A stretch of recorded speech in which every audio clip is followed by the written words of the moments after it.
Vamos a retomar un poco. Ya habíamos visto la primera parte de test de hipótesis, vimos generalidades, definimos error de tipo 1, error de tipo 2, vimos la potencia, todo lo de generalidad ya lo vimos. Así que ahora vamos a ver algunas cosas que vamos a tener que agregar algún tipo de información con la teoría que ustedes ya tienen. Vamos a usar siempre, van a ver que propiedades que ya hemos usado las vamos a ir aplicando a medida que las vayamos necesitando. Entonces ya hicimos el test de hipótesis donde comparábamos una media, o sea, así nos planteamos una hipótesis acerca de la esperanza desconocida de una población. Y queríamos contrastarla de que ese valor iba a ser igual contra, distinto, mayor o menor que un cierto número dado por el problema. En nuestro problema que vimos eran los 15 minutos del laboratorio que decía que su aspirina tardaba en calmar el dolor de cabeza, que decía 15 minutos o menos. Ahora vamos a empezar en otro, un poquito más, cada vez le vamos agregando una cosita más. Ahora lo que vamos a hacer es querer comparar las esperanzas desconocidas de dos poblaciones. Entonces vamos a empezar a pensar en un problema. Esto lo vamos a llamar en general dos muestras, porque vamos a tomar dos muestras, como el nombre lo indica. Un investigador está interesado en comparar el efecto de dos hormonas, A y B, hormonas de crecimiento, sobre el efecto que tienen sobre la longitud total alcanzada por una leguminosa. O sea, quiere ver cuál hace crecer más las leguminosas. Toma una muestra de 20 plantas, asigna al azar 10 plantas a cada hormona. Entonces tiene 20 plantas y hace una selección al azar. Tira el dado, agarra una tabla de números aleatorios y dice, a esta le toca hormona A, a esta le toca hormona B. Y quiere determinar si hay diferencias significativas entre los crecimientos medios, le faltaría medios ahí, producidos por ambas hormonas siempre a un nivel del 5%. En todo problema biológico, a menos que alguien fije otro nivel de significación que no sea 5%, ustedes toman siempre 5%. Salvo algunos casos, que hoy vamos a ver uno de esos casos donde uno tiene que elegir un nivel de significación mayor. Esto lo vamos a ver hoy. Entonces, nosotros queremos comparar, está el gato ahí haciendo lío, así que si me doy vueltas vamos a estar por romper algo. Cuando uno tiene problemas de dos muestras, tiene dos posibilidades. Uno es este que está relatado ahí. Si uno tenía 20 plantas y a cada una de 10 plantas le asigna una de las hormonas al azar, entonces esas medidas van a ser independientes, porque una planta de acá y una planta de acá son distintas y no tienen nada que ver entre ellas. Entonces esos son independientes. Cuando ustedes tienen que resolver van a resolver una comparación de medias en muestras que son independientes, la base de datos la tiene que tener estructurada de esta manera. Tiene dos columnas. Una tiene la variable de respuesta. Acá se va a medir el aumento en la longitud producida por cada hormona. Y acá tienen otra identificación, que es una variable categórica que indica el tipo de hormona que se trata. Es una variable categórica con dos categorías A y B. Acuérdense que dijimos que cada renglón o fila de la base de datos era un individuo. Este es la planta que fue tratada con hormona A y que aumentó en 10, no dice nada, pero supongo que eran centímetros. Y así sucesivamente. Acá tienen una planta que le tocó la hormona B y aumentó en 15. Entonces uno puede mirar, uno siempre puede hacer algunas apuestas a priori de cuál puede ser mejor. Pero para eso después tienen gráficos y tienen todo el análisis exploratorio. Estas medidas acá son entonces independientes. Pero ¿qué pasa si uno dice, en vez de tener 20 plantas, tengo 10 plantas y de cada planta tomo un brotecito y tomo otro brotecito de la planta? Y a cada uno de esos brotecitos les voy a asignar aleatoriamente una hormona en la cual voy a tratar. Y lo voy a plantar en unas parcelas donde a una por azar le toque la hormona A y a otra por azar le toque la hormona B. Y así le saco 10 pares de brotecitos. También voy a tener 20 mediciones. Pero los brotecitos que vienen de la misma planta, el crecimiento que se va a producir en ellos no es independiente, porque si una hormona es mejor que la otra, va a crecer más que la otra. Pero ahora vamos a ver cómo será la base de datos y vamos a mirar un poco alguna cuestión. Fíjense. La base de datos, cuando uno tiene muestras o medidas que se llaman apareadas, porque provienen del mismo individuo, o de individuos apareados, o de gemelos idénticos, o un antes y un después, siempre estos dos, este par, va a tener una cohesión entre ellos, que hace que sean menos independientes entre sí que lo que sea respecto de otro. Fíjense que este es el caso 1, es el brote de la planta 1. Estos dos brotes son de la planta 1. Estos dos brotes son de otra planta distinta. A este pedazo le tocó crecer en hormona A y a este otro brote crecer en hormona B. Entonces, acá es más fácil mirar qué puede pasar. Fíjense, que es razonable dividir los brotes, porque piensen una cosa, o sea, hacer este diseño en vez del otro. Fíjense que yo acá tengo una planta que con ambas hormonas creció más que los dos brotes de esta planta. Estas crecieron 10 y 15 y estos crecieron 8 y 9. Sin embargo, en esta, como en cualquier otra, vemos que en general la hormona B parece tener crecimientos más elevados que la hormona A. Esta planta es más respondedora, la planta 1, y la planta 6 es menos respondedora. Entonces fíjense que esto tiene una ventaja, porque cuando uno analiza todos estos datos en conjunto, acá tiene variaciones, o sea, tiene valores de ese cuadrado que van a ser más grandes que lo que vamos a ver acá, porque acá cada gajo actúa como el propio control del otro, porque viene de la misma planta. Van a ver que siempre los diseños que se pueden hacer apareados, en general van a ser mejores que los diseños de independencia, porque uno elimina causas de variación en los datos. Y acuérdense que cuanto menos varianza tengo en los datos, más puedo probar una hipótesis. Porque acuérdense cómo eran los estadísticos que usábamos. X barra menos mu sobre sigma sobre raíz de n. X barra menos mu sobre s sobre raíz de n. La varianza siempre está en el denominador. Entonces, cuanto mayor sea la varianza, más chiquito va a ser el estadístico y más le va a costar entrar en la zona de rechazo. Bueno, después lo vamos a ver con números. Entonces, esto está charlado un poco lo que dijimos recién, ¿no? La base de datos está constituida por pares de brotes de la misma planta. Por eso se dice que las medidas son apareadas o no independientes. Entonces, vamos a ir acá. Esperen que yo saco lo que me tapa. Vamos a ver el primer test que se llama test de Gauss para diferencia de medias en muestras independientes. Ahora van a saber por qué es test de Gauss y se van a dar cuenta inmediatamente por qué lo llamamos test de Gauss. Como son dos muestras, vamos a definir dos variables, porque son dos hormonas que queremos comparar, o serán dos tratamientos, o será siempre dos. X1 es lo que medimos, siempre la variable es lo que medimos, aumento en la longitud de las plantas tratadas con la hormona A. Y para esta variable suponemos, para nuestra X1, que tiene distribución normal, con una media mu sub 1 y una desviación estándar sigma sub 1. Le ponemos el mismo subíndice de la variable porque son media y desvío propios de esta variable que llamamos X sub 1, que no tienen por qué ser iguales que las de X sub 2, por ahora por lo menos. Nuestra X sub 2 será el aumento en la longitud de plantas tratadas con la hormona B. Y la X2 también le suponemos que tiene distribución normal, que tiene una esperanza mu sub 2 y un desvío sigma sub 2. Y Profe, perdón. Sí, corazón, decime. ¿Por qué suponemos que es normal? Porque siempre hay que suponer que es normal. Ok, Porque gracias. todos los test que vamos a ver están diseñados para variables que sigan distribución normal. Acordate que siempre partíamos, cuando definimos la G cuadrado, por ejemplo, ¿de dónde partimos? De normales 0,1 independientes elevadas al cuadrado y sumados. Cuando definimos la T, en el numerador que teníamos una Z, en el denominador la raíz cuadrada de G cuadrado, que también se definía sobre la normal. Y hoy vamos a definir otra que también se define, siempre todo se basa en la normal. Acuérdense que cuando empezamos a ver, creo que cuando vimos la campana de Gauss, creo que dijimos que era la distribución más usada de toda la estadística. Por eso siempre suponemos que es normal.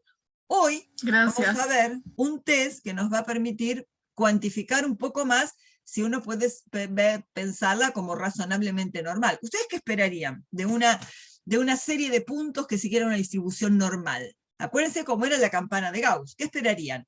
Poquitos puntos acá y muchos puntos en el medio. No me refiero a la variable completa, me refiero a datos de una muestra, ¿no? Si ustedes toman muestras aleatorias de esa normal, ¿qué esperarán? Pocos puntos muy chicos, pocos puntos muy grandes y la mayor parte en el medio.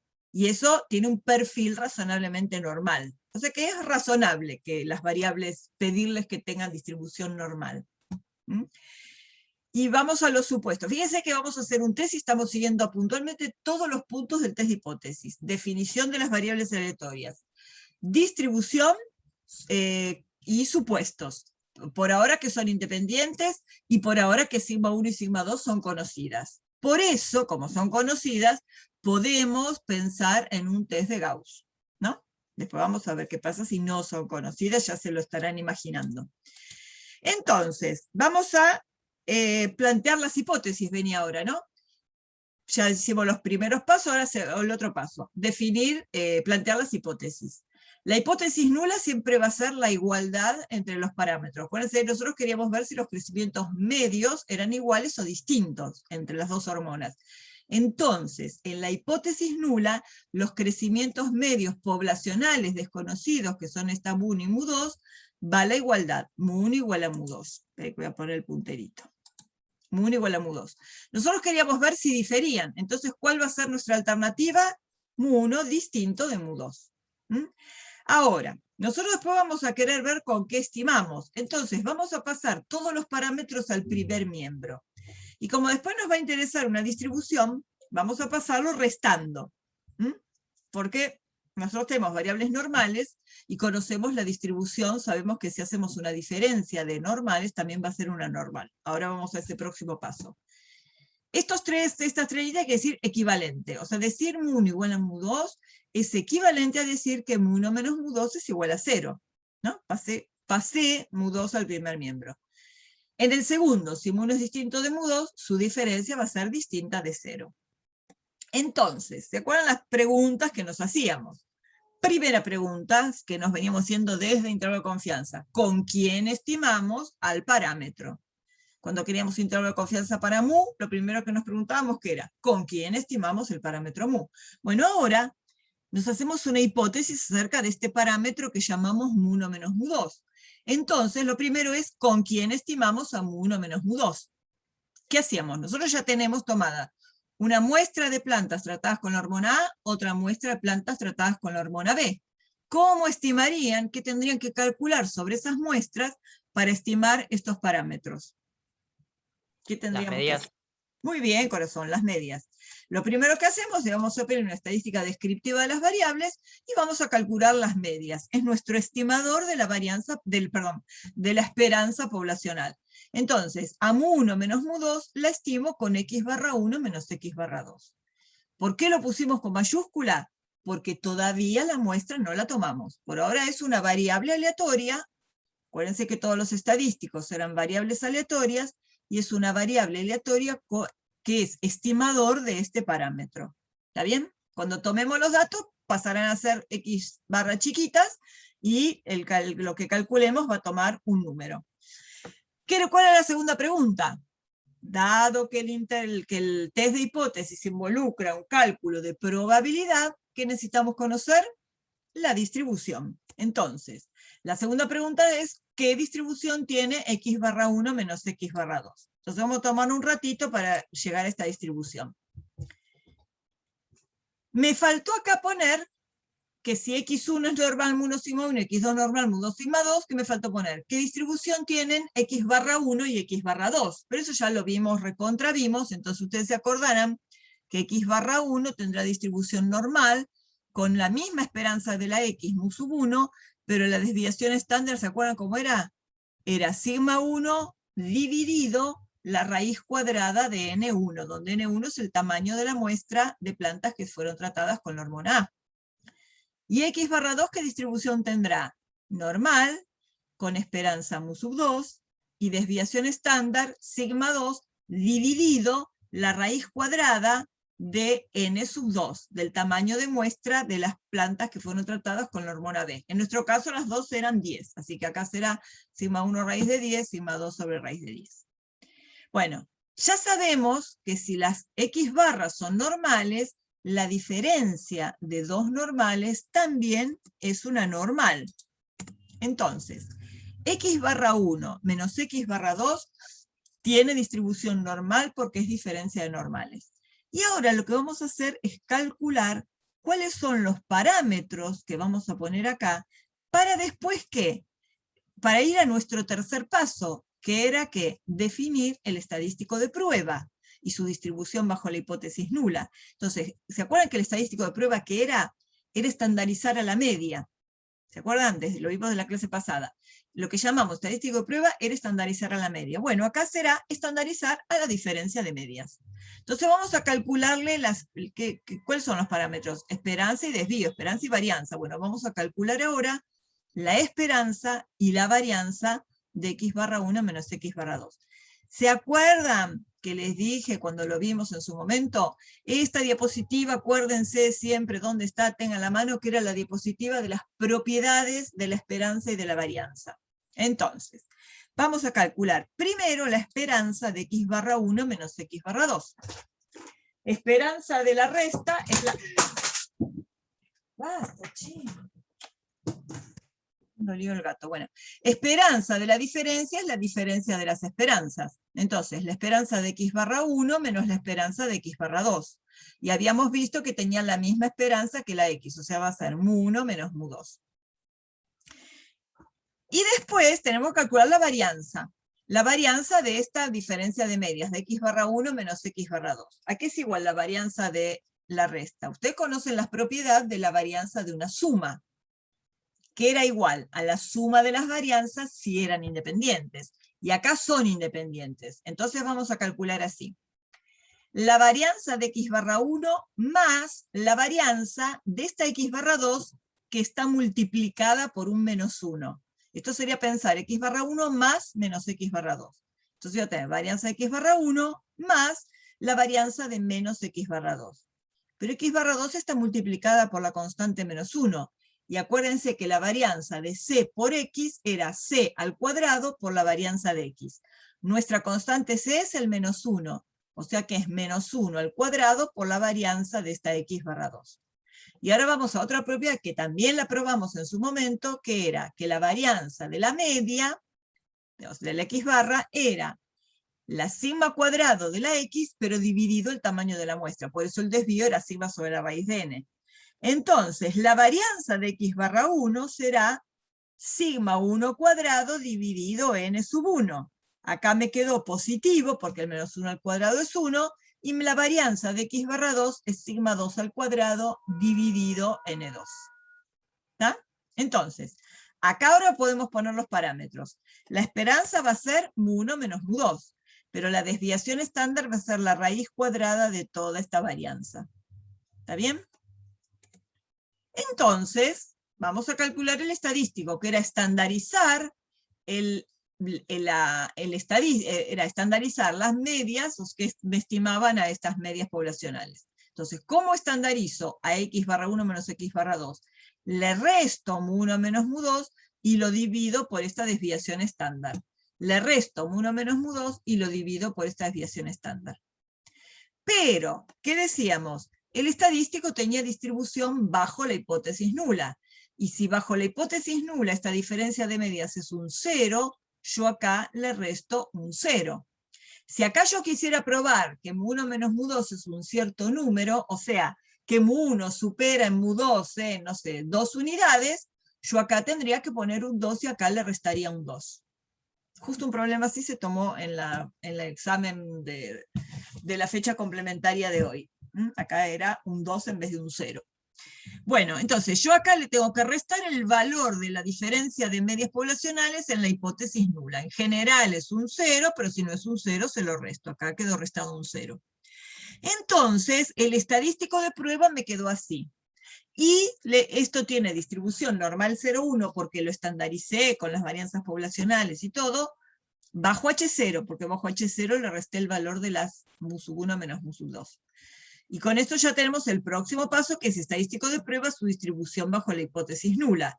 ¿Y ahora qué sigue?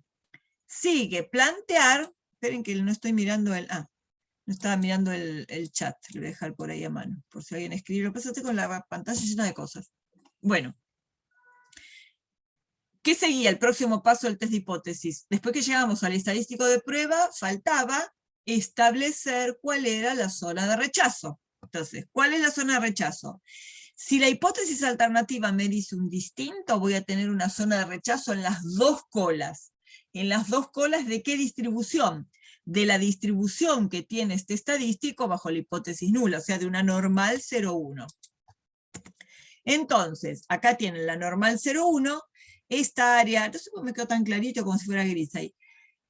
Esta área 0,05 es el área rosa que está repartida entre dos colas, porque es un test de dos colas y reparto todo el alfa entre dos colas. Este puntito se llama Z alfa sobre 2. Este puntito, que es el simétrico respecto del 0, se llama menos Z alfa sobre 2. Entonces, ¿cuándo voy a rechazar? Si el estadístico me cae en la zona de rechazo, de acá hacia la derecha o de acá hacia la izquierda. Entonces, la zona de rechazo es los posibles Z que obtenga acá, tal que en valor absoluto superen el punto, el valor Z alfa sobre 2. ¿Y quién tiene valor absoluto mayor? Los que están de acá hacia la cola o los que están de acá hacia la otra cola. Con eso tengo todo el test de Gauss para diferencia de medias, en este caso de dos colas. Obviamente que si tuviera un test de cola derecha, porque acá tuviera un mayor, acá sería Z mayor que Z sub alfa. Y si acá tuviera un menor, porque quiero probar menor que un cierto número, tendría Z tal que Z sea menor que menos Z alfa. Acá se llama alfa sobre 2 porque es un alfa que repartí entre dos colas.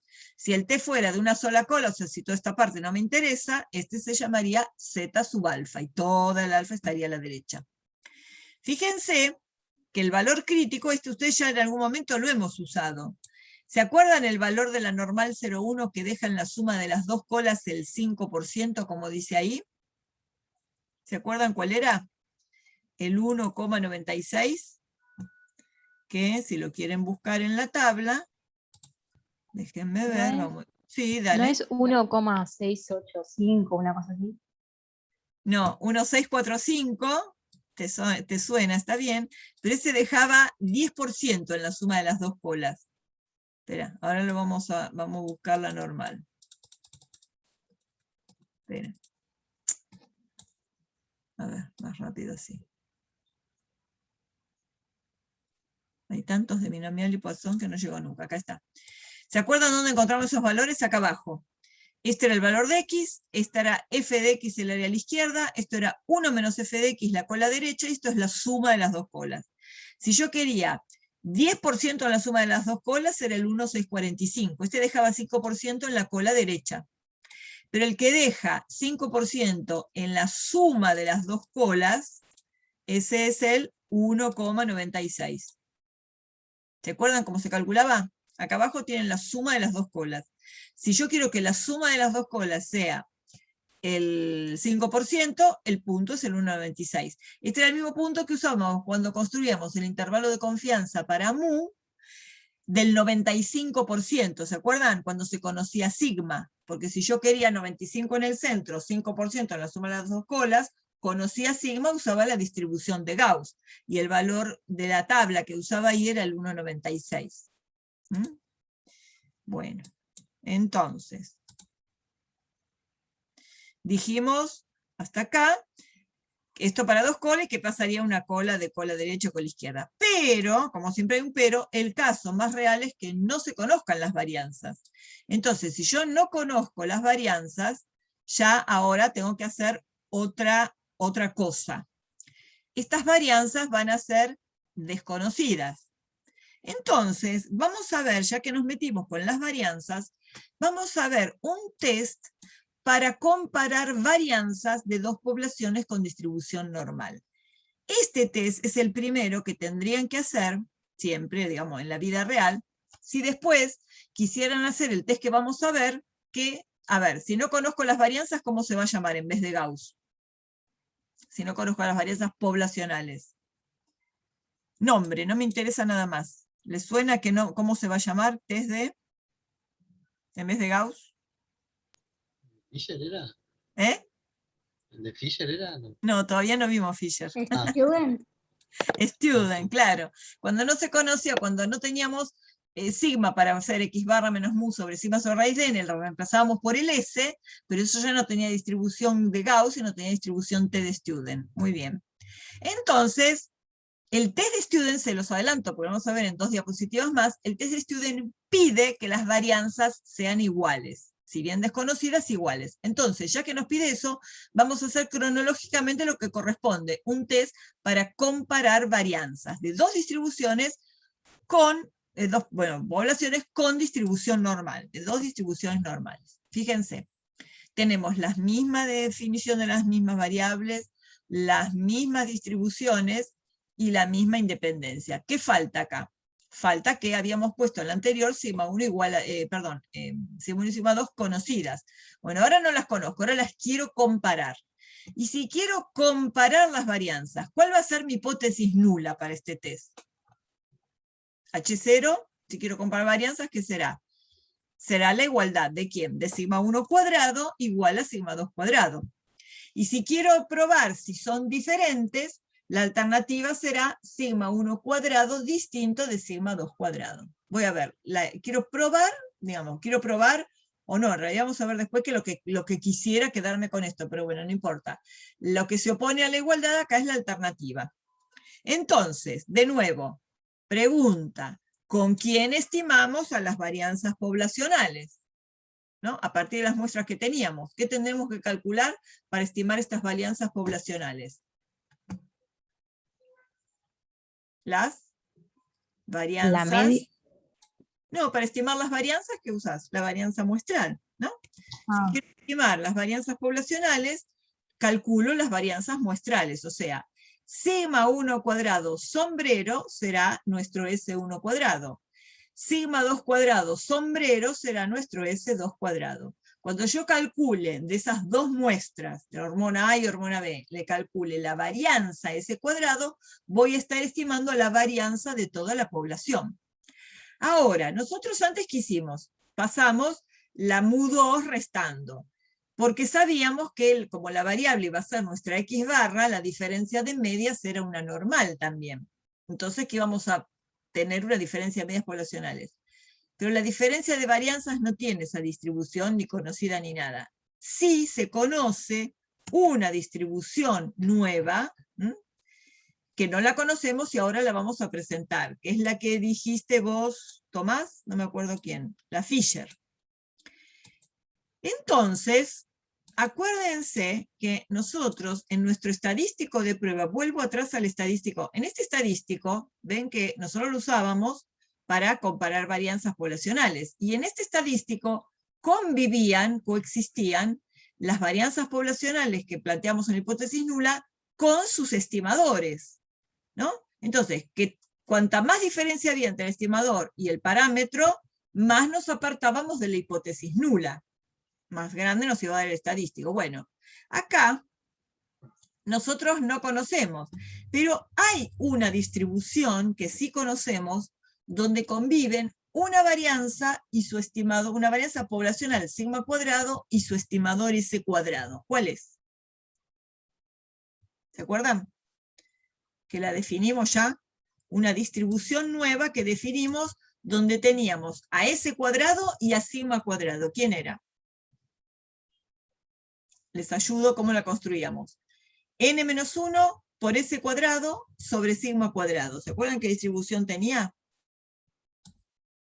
Les dije que repasaran el práctico anterior. Sí, era. distribución de Fisher. Muy bien, chi cuadrado, exacto. La distribución G cuadrado. Entonces, en la distribución G cuadrado teníamos, bueno, todavía no llegamos a n-1 por ese cuadrado, después vamos a llegar en el estadístico. Pero con la G cuadrado vamos a construir la distribución que se llamamos F de Fisher. Entonces, esta es la distribución que nos va a servir. Ahora van a ver qué tanto nos va a servir. ¿Cómo se define la distribución F de Fisher? Se define como un cociente donde en el numerador, pero que pongo un punterito, en el numerador tenemos una G cuadrado con N1 grados de libertad, dividido sus grados de libertad. En el denominador tenemos una G cuadrado con N2 grados de libertad, dividido sus grados de libertad. Este cociente tiene una distribución F de Fisher con N1 grados de libertad en el numerador, la que va en el numerador, y N2 grados de libertad en el denominador, la que va en el denominador. Estos están en orden, ¿no? Numerador, denominador. Fíjense que es un cociente de G cuadrados. Y acuérdense que la G cuadrado era, en la mitad era parecida a normal, pero empezaba en 0 porque estaba definida como suma de normales al cuadrado. Y nunca podía ser negativas. Empezaba en el 0. Bueno, con la Fisher pasa lo mismo. Empieza en el 0. Hace un crecimiento y después un decrecimiento acá con una concavidad que es negativa y después se hace positiva y se hace asintótica hacia más infinito. No es tan distinta de la G cuadrado, es un cociente de G cuadrados. Bueno, también como en las tablas de G cuadrado, lo que se tabula o lo que se nombra en la nomenclatura del valor crítico, digamos, es el área que deja en la cola a la derecha. Entonces, fíjense, si el área en la cola derecha se llama alfa, que en este caso es el 0,05, 5%, este puntito se llama F alfa N1, N2. Si esta es una Fisher con N1 y N2 grados de libertad, como si fuera esta área rosa alfa es la probabilidad de que la Fisher N1, N2 tome un valor mayor que F alfa N1, N2. O sea que este puntito, que está un poco más allá del 3, deja a su derecha un área alfa. ¿Está bien? Y estas dos, por supuesto, tienen que ser independientes. Bueno, esto es lo que tienen tabulado. ¿Por qué puse 9, 9? Porque acuérdense que nosotros teníamos muestras de tamaño 10, ambas dos, las que reciben hormona A y hormona B. Y entonces está 9 y 9 porque van a ser después, como vamos a ver, sus grados de libertad. Entonces, ya tenemos una distribución definida como un cociente de varianzas, cociente de G cuadrados. Entonces ahora, como necesitamos un test donde estén conviviendo sigma cuadrado y S cuadrado, las G cuadrado que nos interesan acá son las G cuadrado, bueno, esperen. Ahora vamos. Las G cuadrado estas son las que nos sirven acá. Por eso, como yo voy a hacer acá un cociente, cuando paso este sigma 2 cuadrado al primer miembro, lo paso dividiendo. O sea, divido ambos miembros por sigma 2 cuadrado, acá me queda un 1 porque se simplifica, y acá me quedó el cociente entre sigma 1 cuadrado y sigma 2 cuadrado. ¿Está bien? La pasé como cociente. Esto es lo mismo que esto, es decir, lo mismo. Si son iguales, su cociente es 1. Si son iguales, su diferencia es 0, pero no me sirve la diferencia, me sirve el cociente. Por eso la planteo como cociente. Si son iguales, el cociente es 1, si son distintas, el cociente es distinto de 1. Entonces, yo necesito un estimador de este parámetro. Entonces, fíjense, necesito un cociente. Y con un cociente de G cuadrados tengo una Fisher. Entonces voy a plantear la Fisher acá. Este numerador, todo esto es una G cuadrado, creo que ahora lo puse, es una G cuadrado con N1 menos 1 grados de libertad. ¿Se acuerdan? S1 cuadrado por N menos 1 sobre sigma cuadrado era una G cuadrado con N menos 1 grados de libertad. Esta es la G cuadrado que armo para la muestra que tenía varianza sigma 1 cuadrado, para la hormona A si la pongo en el numerador. Y bueno, por supuesto está dividido por sus grados de libertad, porque para que sea una Fisher tengo que tenerla dividido sus grados de libertad. ¿Por qué me hincho tanto para que sea una Fisher? Porque después voy a tener que calcular la probabilidad de error de tipo 1, como en todo test de hipótesis. Esta probabilidad en la cola derecha, voy a calcular el p-valor, y entonces necesito una distribución. ¿Qué distribución me sirve? La Fisher, donde están el S cuadrado y el sigma cuadrado de ambas muestras. Y muestras y, bueno, poblaciones, obviamente. Entonces, esta es la G cuadrado para la hormona A, N1 menos 1 por S1 cuadrado sobre sigma 1 cuadrado. Ya tengo esta G cuadrado. Dividido sus grados de libertad. En el denominador tengo la otra G cuadrado para la hormona 2, N2 menos 1 por S2 cuadrado sobre sigma 2 cuadrado, dividido sus grados de libertad. Y esto es una Fisher hecha y derecha, porque es un cociente de G cuadrados, cada una dividido sus grados de libertad. Y los grados de libertad del numerador de esta Fisher son estos N1 menos 1, y los del denominador son estos N2 menos 1. Después vamos a ver cómo buscamos en la tabla. Por supuesto que lo primero que puedo hacer es simplificar los grados de libertad estos del numerador con los grados de libertad del denominador, en cada uno, ¿no? En cada pedazo del cociente. N1 menos 1 con este y N2 menos 1 con este. Y ahora, ¿por qué simplifiqué a sigma 1 cuadrado y a sigma 2 cuadrado?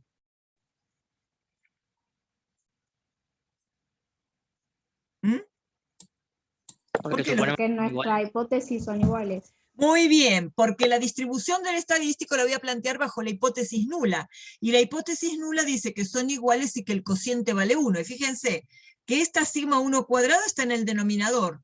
Y esta sigma 2 cuadrado que está en el denominador del denominador es lo mismo que está en el numerador. Entonces están en lugares distintos de la fracción. Por eso la simplifico porque su cociente vale 1. Y de todo esto, ¿qué me quedó? Me quedó nada más que ese 1 cuadrado sobre ese 2 cuadrado, que sigue teniendo esta distribución. Ahora sí le tengo que agregar el bajo H0, porque el que valga bajo H0 es lo que permitió simplificar las varianzas poblacionales. Entonces, este estadístico tiene distribución F N1 menos 1, N2 menos 1, bajo H0. Y ahora que me quedaría plantear la zona de rechazo. Fíjense que siempre hacemos los mismos pasos. Variables aleatorias, distribución, suposiciones. Hipótesis, estadístico de prueba y su distribución bajo la hipótesis nula, zona de rechazo. Es una zona de rechazo debajo de la Fisher en 2 colas, porque acá dice un distinto. Entonces tengo un alfa sobre 2 en la cola derecha y un alfa sobre 2 en la pseudo cola derecha. Que cambian acá las nomenclaturas. Por eso acá pusimos 9 y 9, porque tengo N1 menos 1, las 10 plantas tratadas con hormona A menos 1, y este 9 del denominador son las 10 plantas tratadas con la hormona B menos 1. Este 0 siempre queda en 0 porque es una cosa propia de la Fisher. Y la probabilidad del evento, fíjense una cosa, le llamará la atención que puse 0,20 acá en vez de 0,05. Ahora vamos a dar un razonamiento de por qué pusimos un valor crítico de 0,20 y no del 5%. Porque aumentamos el alfa. Ahora ustedes lo van a poder deducir. Miren los valores críticos cómo se llaman. Esta es una Fisher N1 menos 1, N2 menos 1. Este punto, que deja a su derecha un área de ¿cuánto? De 0,10, porque es la mitad de este 0,20, se llama F alfa sobre 2, N1 menos 1, N2 menos 1. Porque en la Fisher lo que va es el área de la cola. Entonces fíjense este. Acá no hay un menos, porque acá no puede ser negativa. Entonces este punto también toma su nomenclatura del área que queda en la cola derecha. Y el área que queda en la cola derecha, si este pedacito de área rosa es alfa sobre 2, lo que queda a la derecha es la zona complementaria 1 menos alfa sobre 2. Por eso, este punto se llama F1 menos alfa sobre 2, N1 menos 1, N2 menos 1. Entonces, ¿cómo escribo esta zona de rechazo? Serán todos los posibles valores de F tal que F sea menor que este punto, o sea, caiga acá, F1 menos alfa sobre 2, N1 menos 1, N2 menos 1, o bien F mayor que este punto, F alfa sobre 2, N1 menos 1, N2 menos 1. ¿Está bien? Es un alfa repartido entre 2 colas, una real cola derecha y una pseudo cola a la izquierda. A ver, esperen, quiero ver. Ahora vamos a buscar, esperen, antes de ir adelante, vuelvo acá. ¿Por qué les parece que el nivel de significación, o sea el alfa, que voy a repartir entre las 2 colas, lo subí hasta el 20%? 20% tiene una razón de la tabla impresa, pero ahora lo vamos a ver. ¿Pero por qué tengo que subir el alfa? ¿Yo qué quiero de este test?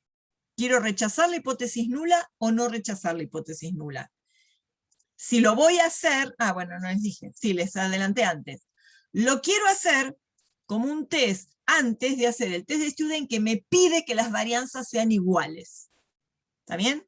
Yo cuando compare las medias después en el test de Student, voy a necesitar que las varianzas sean iguales. Entonces, ¿yo qué quiero acá? Quiero no rechazar la hipótesis nula. ¿Sí, Candelaria? No, que iba a preguntar si se sube el alfa para que baje el error tipo 2. Perfecto, señorita Candelaria, perfecto. Esa es exactamente la razón. Como yo voy a pretender no rechazar la hipótesis nula porque voy a necesitar tener homogeneidad de varianzas, y como voy a cometer error de tipo 2, entonces, y no lo puedo calcular, ¿cómo hago para bajar el error de tipo 2? Tengo que aumentar el error de tipo 1. Entonces, el alfa lo voy a aumentar después hasta 0,20. Hasta 0,20 porque ahora vamos a ver cómo se distribuye en la tabla impresa. las probabilidades en una Fisher. Voy a ir de nuevo a las tablas y me voy a ir hasta donde está la Fisher. Esperen. Me voy a ir hasta acá abajo. Acá. Me pasé. Puntos críticos de la F alfa N1, N2 de la distribución F de Fisher con N1 grados de libertad en el numerador y N2 en el denominador. Los del numerador van en las columnas, los del denominador van en las filas. Acá no tengo problema porque tenía los tamaños de muestra eran 10 y 10, los grados de libertad van a ser 9 y 9. Entonces voy a ir 9 acá y voy a buscar el 9 que lo tengo exactamente acá. Entonces fíjense, yo tengo grados de libertad del numerador y el denominador. Ya ocupé las filas y las columnas y las filas. Entonces, ¿dónde pongo el alfa? Antes teníamos tres tablas distintas. Un alfa en la cola derecha del 10%, un alfa en la cola derecha del 5%, un alfa en la cola derecha del 1%. Entonces, acá lo que solucionamos de hace unos años fue meter todo en una sola hoja, pero voy a necesitar tres renglones distintos. Entonces, para 9 y 9 tengo, fíjense, el primer renglón es 0,10, o sea que el valor que me deja 0,10 a la derecha es el 2,44 en una Fisher 9,9. El valor que me deja 5% en la cola derecha en una Fisher 9,9 es 3,18, y el valor que me deja 1% en una Fisher 9,9 es 5,35. Obviamente que a menor alfa el valor se hace más grande, ¿no? Porque me va dejando menos área en la cola derecha. Entonces, si yo, pero este es el área de la cola derecha, si estoy haciendo un test de 2 colas, el nivel de significación del test va a ser esto multiplicado por 2.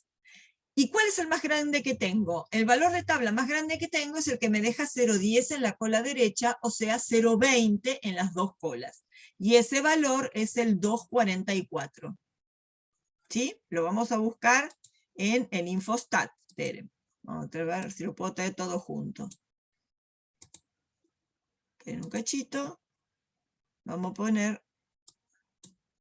Acá tengo el 2,44 que marcamos. ¿Está bien? Y acá vamos a calcularlo con, ¿se acuerdan? Estadísticas, probabilidades y cuantiles. Esta es una Fisher, no central, se llama, con este lambda igual a 0. Para ustedes siempre va a ser este no central, lambda igual a 0, ese no lo tocan. Voy a tener los grados de libertad del numerador, n-1, que son 9. Y en los del denominador, el otro n-1, que también son 9. Y quiero recuperar este número. Quiero que en la cola derecha haya 10% de área. Va a haber otro 10% en la cola izquierda, no me interesa. Pero tengo un 20% repartido entre las dos colas. Entonces acá le voy a poner 0,10. Y voy a poner calcular. Y el valor de X es el 2,44. ¿Está bien?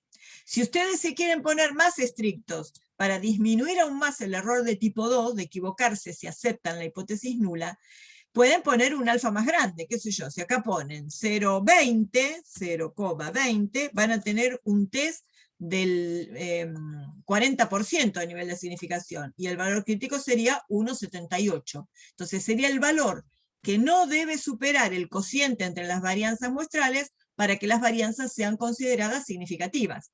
Si ese cociente da mayor que este valor crítico, se rechaza la hipótesis nula de que las varianzas son iguales. ¿Se entiende? Bueno, ahí tienen dos maneras de buscarlo.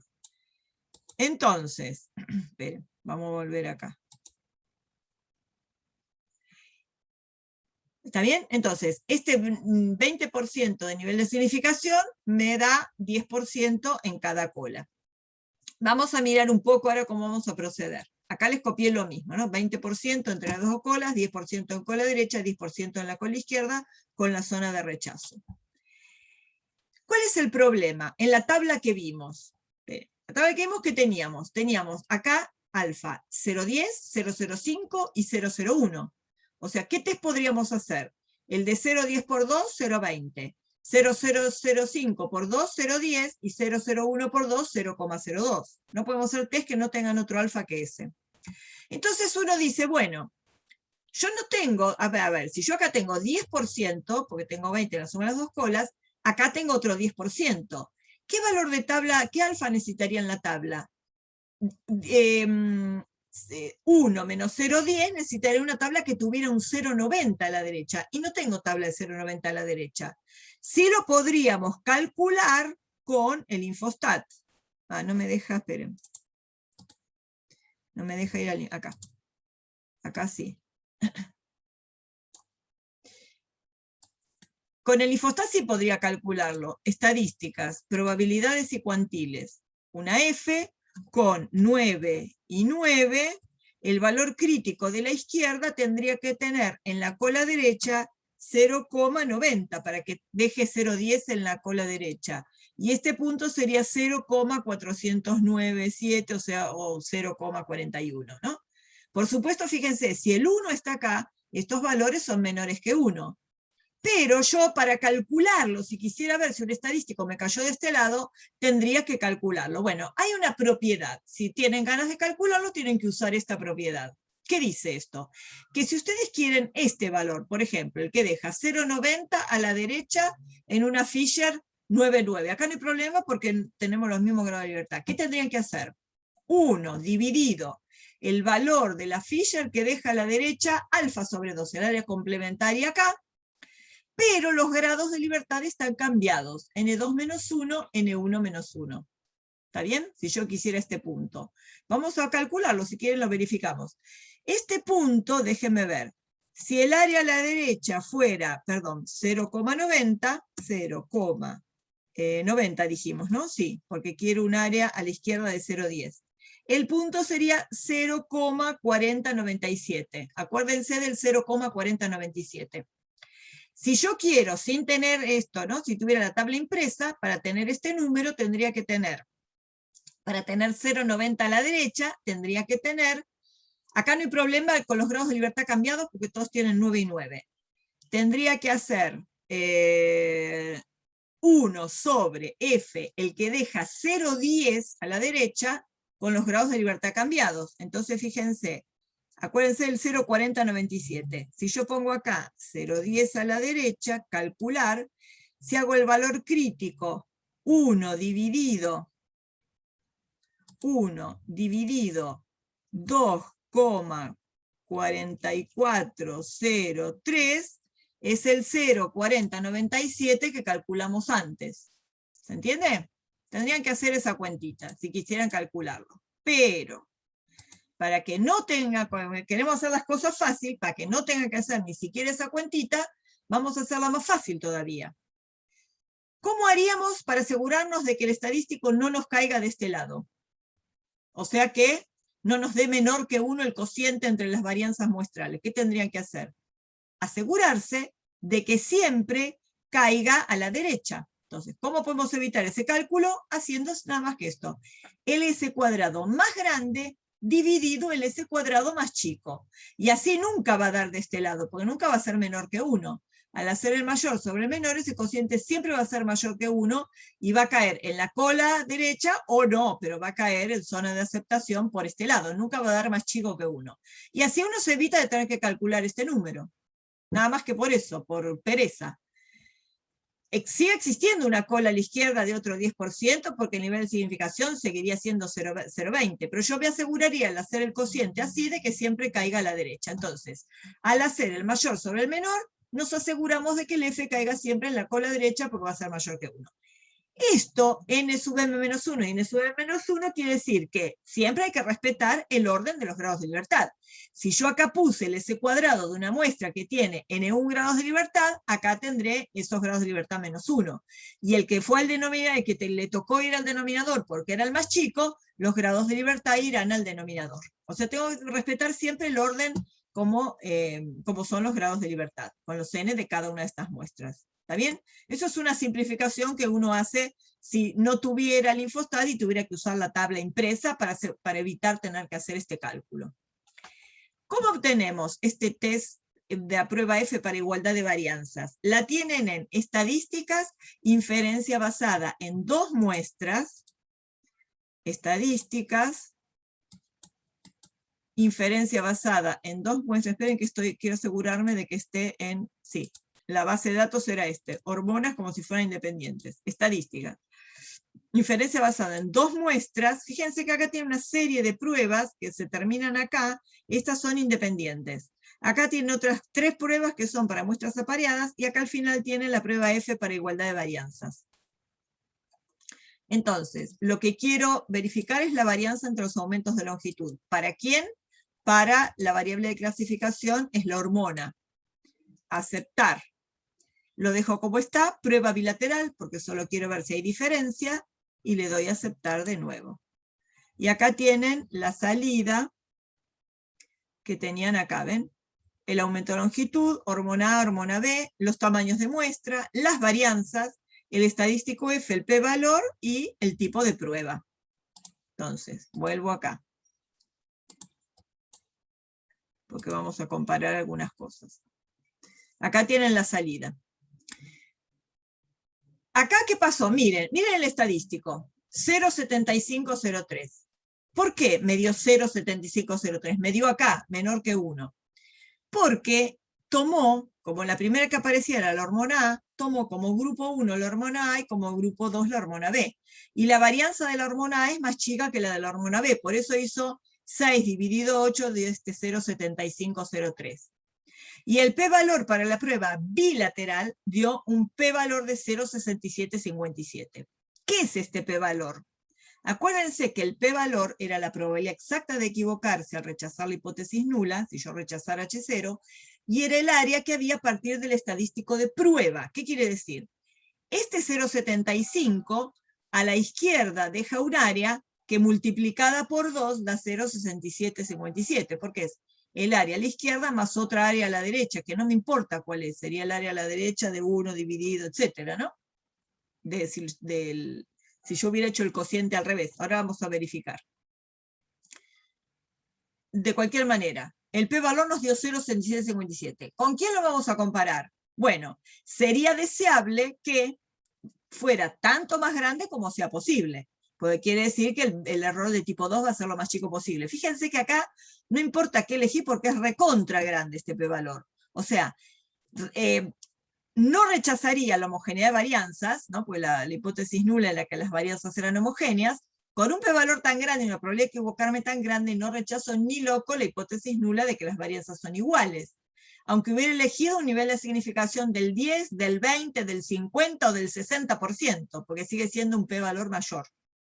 Entonces, tener un p-valor tan grande me deja más tranquilo en cuanto a que las varianzas realmente son bastante homogéneas. No obstante, como no sé cuál es la probabilidad de error, uno no dice las varianzas son homogéneas, dice no hay evidencia suficiente para afirmar que las varianzas difieren.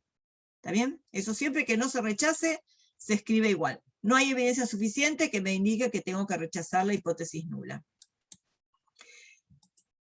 Bueno, esperen, vamos a ir otra cosa más. Acá, ya lo había calculado. No, pero lo calculé acá, para este ejemplo, miren. Observemos que el estadístico F que dio 0,7503 se construyó como 6 y pico sobre 8 y pico, varianza esta sobre varianza esta. Si nosotros hubiéramos hecho la cuenta a mano, con el S cuadrado mayor sobre el S cuadrado menor, ¿qué hubiéramos hecho? La varianza más grande sobre la varianza más chica. Y hubiéramos hecho esto n menos 1 grados de libertad del numerador, y este n menos 1 grados de libertad del denominador. Acá como son iguales no importa. Ese cociente es 1,3328. Que es 1 dividido 0,7503, porque es el cociente hecho al revés. Y este F sí hubiera caído a la derecha del 1, ¿no? Del 1 hacia la derecha, pusimos el mayor sobre el menor. Entonces, verifiquemos ahora este p-valor. ¿Cómo lo hacemos? Metemos en la Fisher, ¿no? En la probabilidad de cuantiles, metemos este valor de 1,33, que es lo que nos dio nuestro estadístico, calculamos el área a la derecha y la multiplicamos por 2. Entonces, fíjense, 1,3328, ¿no? En una Fisher 9,9, porque son 10 y 10 grados de libertad.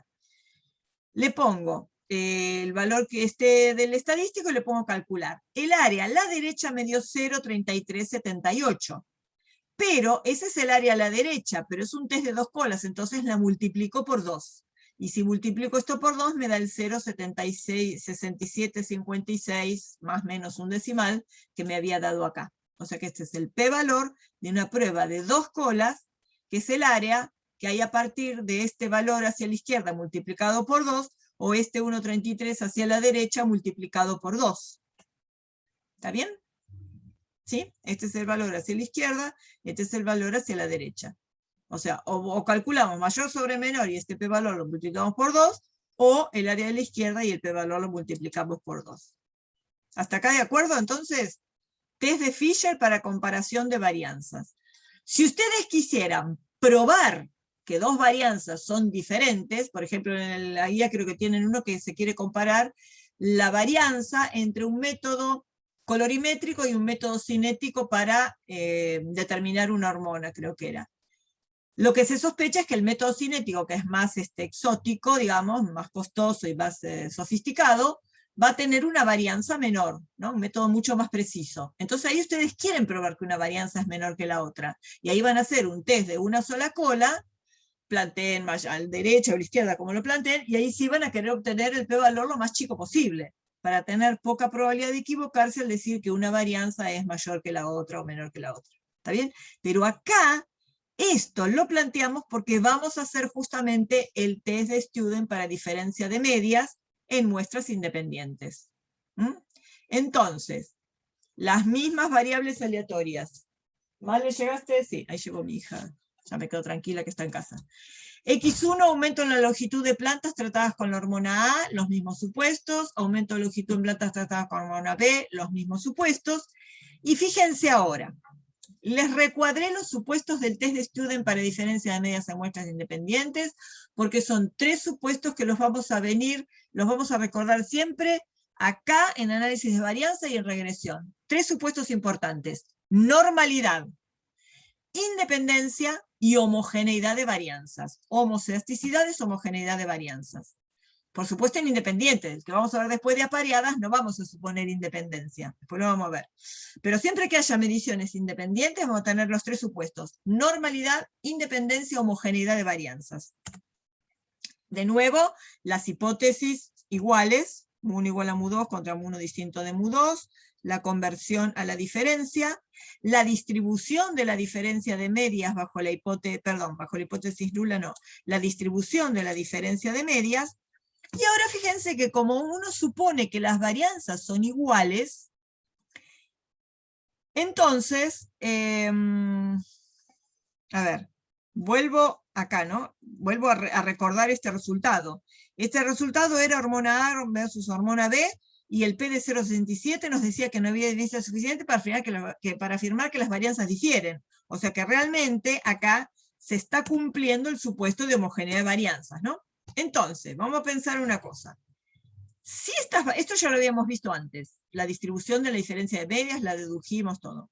Si estas varianzas son iguales, sigma 1 cuadrado es igual a sigma 2 cuadrado, porque se cumplía el supuesto del test de Fisher para muestras independientes, para varianzas, para homogeneidad de varianzas, estas no necesitan tener un subíndice, las puedo llamar netamente sigma cuadrado. Entonces la puedo sacar como factor común. De acá a acá saqué factor común sigma cuadrado. ¿Qué me quedó acá adentro? 1 sobre N1 más 1 sobre N2. Entonces, ¿cuál es mi problema ahora? Las varianzas son desconocidas, por más que sean iguales son desconocidas. Entonces, ¿qué necesito saber ahora? Esta no la conozco. ¿Qué tengo que saber? ¿Con quién la estimo? ¿Está bien? ¿Con quién estimo a sigma cuadrado? Ahora fíjense.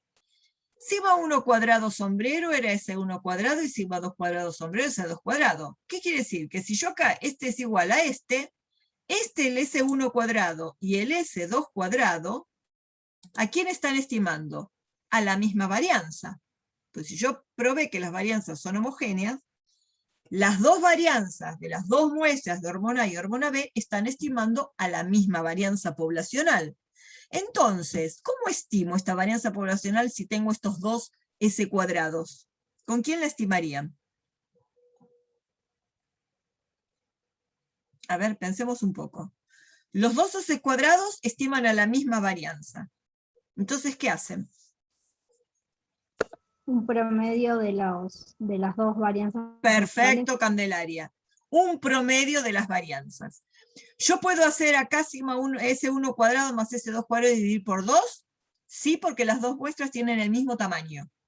Pero, Si una muestra tiene mayor tamaño que la otra, ¿cuál es el mejor estimador de la varianza? ¿El S cuadrado de la muestra de mayor tamaño o el S cuadrado de la muestra de menor tamaño? ¿Cuál es un estimador más importante de los dos? La de mayor tamaño. Muy bien, Tomás. El S cuadrado que vino de la muestra de mayor tamaño. Pues la muestra de mayor tamaño, pensemos que está como más cerca de la población que la muestra más chiquita. Entonces, no sería justo para la muestra de mayor tamaño hacer una promedio de las varianzas, simplemente un promedio simple. Cuando pasa eso, se le da un peso. ¿Qué es darle el peso? Es como si este S1 cuadrado representara a N1 datos. Y este S2 cuadrado está representando a N sub 2 datos. Pero si yo le doy el peso del tamaño de muestra y hago N1 por S1 cuadrado más N2 por S2 cuadrado, pues el peso se lo da multiplicando, porque es como si este S1 cuadrado lo tuviera tantas veces como su tamaño de muestra. Y después divido por N1 más N2, tengo un peso, pero ¿qué pasa? Yo después voy a necesitar una probabilidad. Voy a tener que calcular el p-valor, la probabilidad de error, de equivocarme si rechazo la hipótesis nula. Voy a tener que entrar a una tabla y buscar un valor crítico si fijo un alfa. ¿Y cómo se planteaba la G cuadrado? La G cuadrado donde convivían el parámetro sigma cuadrado y su estimador, ¿se acuerdan? N-1 por S cuadrado sobre sigma cuadrado. O sea, la G cuadrado, para después construir la ficha y todo lo que vimos, tenía que tener grados de libertad n-1, no n. Entonces, en lugar de darle el peso del tamaño de muestra, le voy a dar el peso de sus grados de libertad. A ese 1 cuadrado, en lugar de multiplicarlo por n1, lo voy a multiplicar por n1 menos 1. Al S2 cuadrado, en lugar de multiplicarlo por N2, lo voy a multiplicar por N2 menos 1. Entonces, en vez de 10 lo multiplico por 9. En vez de 10 lo multiplico por 9. ¿Y acá por cuánto tengo que dividir? Por la suma de esto más esto, porque es la cantidad total de sumandos que tengo en el numerador. Para que sea un promedio, tengo que dividirlo por la suma de estos dos. Pero si yo sumo N1 menos 1 más N2 menos 1, N1 y N2 me quedan sumados, pero el 1 lo tengo restado 2 veces. Por eso es N1 más N2 menos 2. Este es un promedio pesado de las varianzas. S cuadrado pesado o S cuadrado ponderado. Este va a ser mi sigma cuadrado sombrero, el que voy a poner en el lugar de este sigma cuadrado cuando estandarice el estadístico. Estandarice entre comillas, porque no voy a llegar a una Gauss. ¿A qué distribución voy a llegar si reemplazo varianza poblacional por muestral? Justamente al student. Entonces, el estadístico de prueba va a ser un estadístico que ahora se va a llamar T. A x barra 1 menos x barra 2, me parece que me está empezando a hacer efecto la vacuna, me vacuné hoy. Ya estoy teniendo síntomas. Bueno, me perdí, por hacerme la tarada me perdí.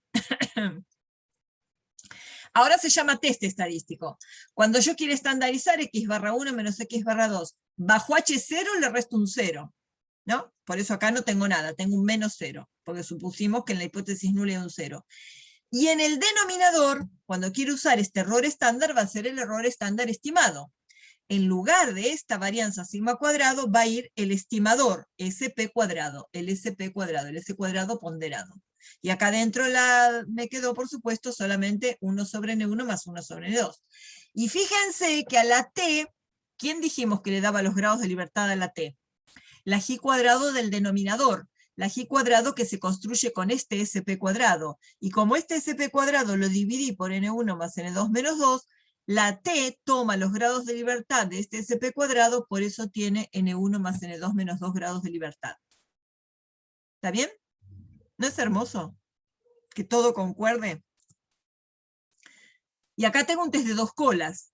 Entonces, debajo de la T, que tiene 18 grados de libertad, porque tengo 9 y 9 grados de libertad, ¿no? 9 y 9, 18, o sea, 10 más 10 menos 2, ¿no? O 9 más 9, 10 más 10 menos 2, 18. y tengo un 5% repartido entre las dos colas. Es una T que tiene esperanza 0. Este punto se llama, si el alfa total es el 5%, este se llama T005 sobre 2 o T alfa sobre 2, N1 más N2 menos 2. Y este, por supuesto, se llamará menos T alfa sobre 2, N1 más N2 menos 2. Acá sí son simétricos respecto del 0, así que le puedo dar el mismo valor, pero negativo. Entonces, rechazaré si el valor absoluto de este estadístico T resulta ser mayor o igual que el valor absoluto de este, o sea, el T alfa sobre 2, N1 más N2 menos 2, que es lo mismo que decir, este T mayor que este, o este T menor que menos T alfa sobre 2, N1 más N2 menos 2. Medidas de resumen. Acuérdense que cuando ustedes ponen estadística, lo primero que aparece es medidas de resumen. Acá hicimos las medidas de resumen de... La variable era el aumento en la longitud. La variable de clasificación pusimos la hormona, entonces me da para cada variable. El N, le pedimos acá, la media y la varianza. Las medias son 11,7 y 14,3. ¿Se acuerdan que para la B parecían tener valores más grandes de crecimiento? Bueno, la media de un poco más grande, 14,3. Ahora vamos a ver si es significativa.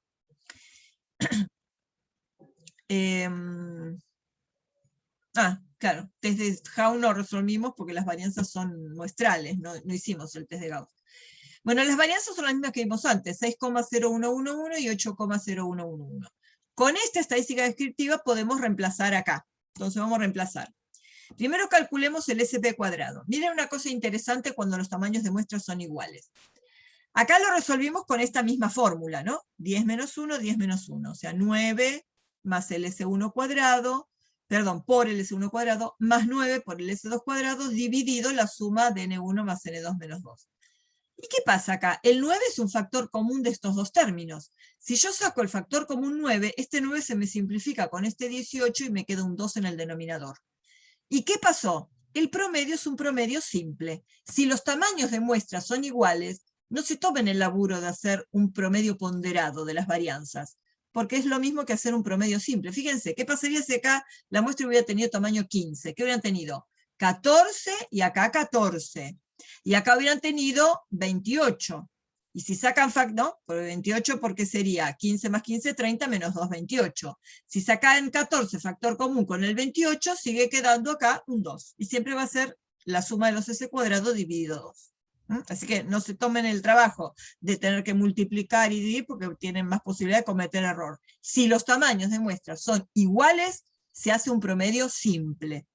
Bueno, el promedio dio 7,0111, que es el que vamos a poner acá. Entonces vamos a completar los datos del estadístico. Fíjense acá, de T lo llamo T sub M, porque es el estadístico T para esta muestra. X barra 1 era para la hormona A 11,7. X barra 2, la media por hormona B, 14,3. Sobre la raíz cuadrada de SP cuadrado, 7,011, etcétera, por 1 sobre 10 más 1 sobre 10. Esta fórmula también la pueden ver como SP por la raíz de 1 sobre N1 más 1 sobre N2, porque esta raíz es distributiva respecto del producto. Entonces se hace la raíz cuadrada de SP cuadrado, queda SP, la raíz de esto. Pero si le sacan la raíz, esa raíz póngala, si sacan la raíz cuadrada de esto, métanla, por supuesto, afuera de esta raíz, porque ya tiene la raíz cuadrada. ¿De acuerdo? Acá lo tengo adentro de la raíz porque es el SP cuadrado. Por eso está dentro de la raíz, porque después la raíz cuadrada la voy a sacar cuando resuelva esto. Bueno, si hago toda esa cuenta me da menos 2,1957.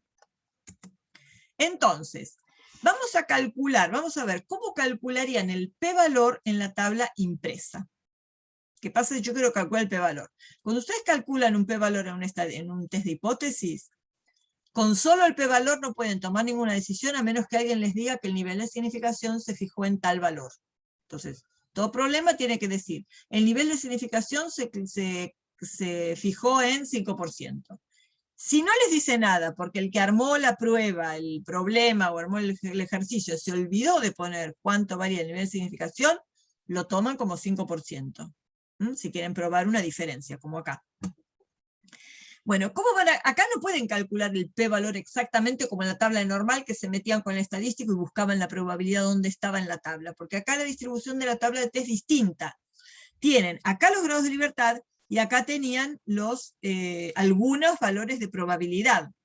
Entonces vamos a tener que enfocarlo a ver dentro de cuáles está. Fíjense. Pensémoslo en valor absoluto, es lo mismo, ¿no? Porque que caiga acá o que caiga acá es lo mismo. Total, esta es la tabla de 2 colas, no les puse el dibujito, pero es la tabla de 2 colas. Tengo valor absoluto estadístico 2,195, 196. Tengo que encontrarlo acá. ¿Cuántos grados de libertad eran? Eran 18. Entonces voy acá a esta última fila, 18. ¿Qué hago para encontrar el P justo? Voy achicando los valores de probabilidad y viendo si rechazo. 2,195 es mayor que 1,33, sí. Me corro un alfa más chico. 2,195 es mayor que 1,734, sí. Me corro un alfa más chico. 2,195 es mayor que 2,101, sí. Me corro un alfa más chico. 2,195 es mayor que 2,445, no. Entonces, el 2,1957 está acá, entre estos dos. Entonces, ¿entre qué valores va a estar el P? Bueno, entre estos dos. ¿Está bien? Ubico este valor acá. Lo ubico entre qué dos está. Y acá leo entre qué valores va a estar el P. En las dos colas a partir del 2,101 hay 5%. En las dos colas a partir del 2,445 hay 0,025. Bueno, en las dos colas a partir del 2,195 va a haber un valor de probabilidad que está entre estos dos.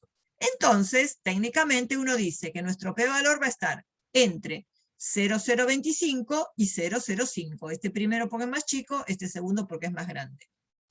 Pero fíjense, uno no ve en las publicaciones p-valor mayor que tanto, menor que tanto. ¿Qué ve? P-valor menor que algo o p-valor mayor que algo.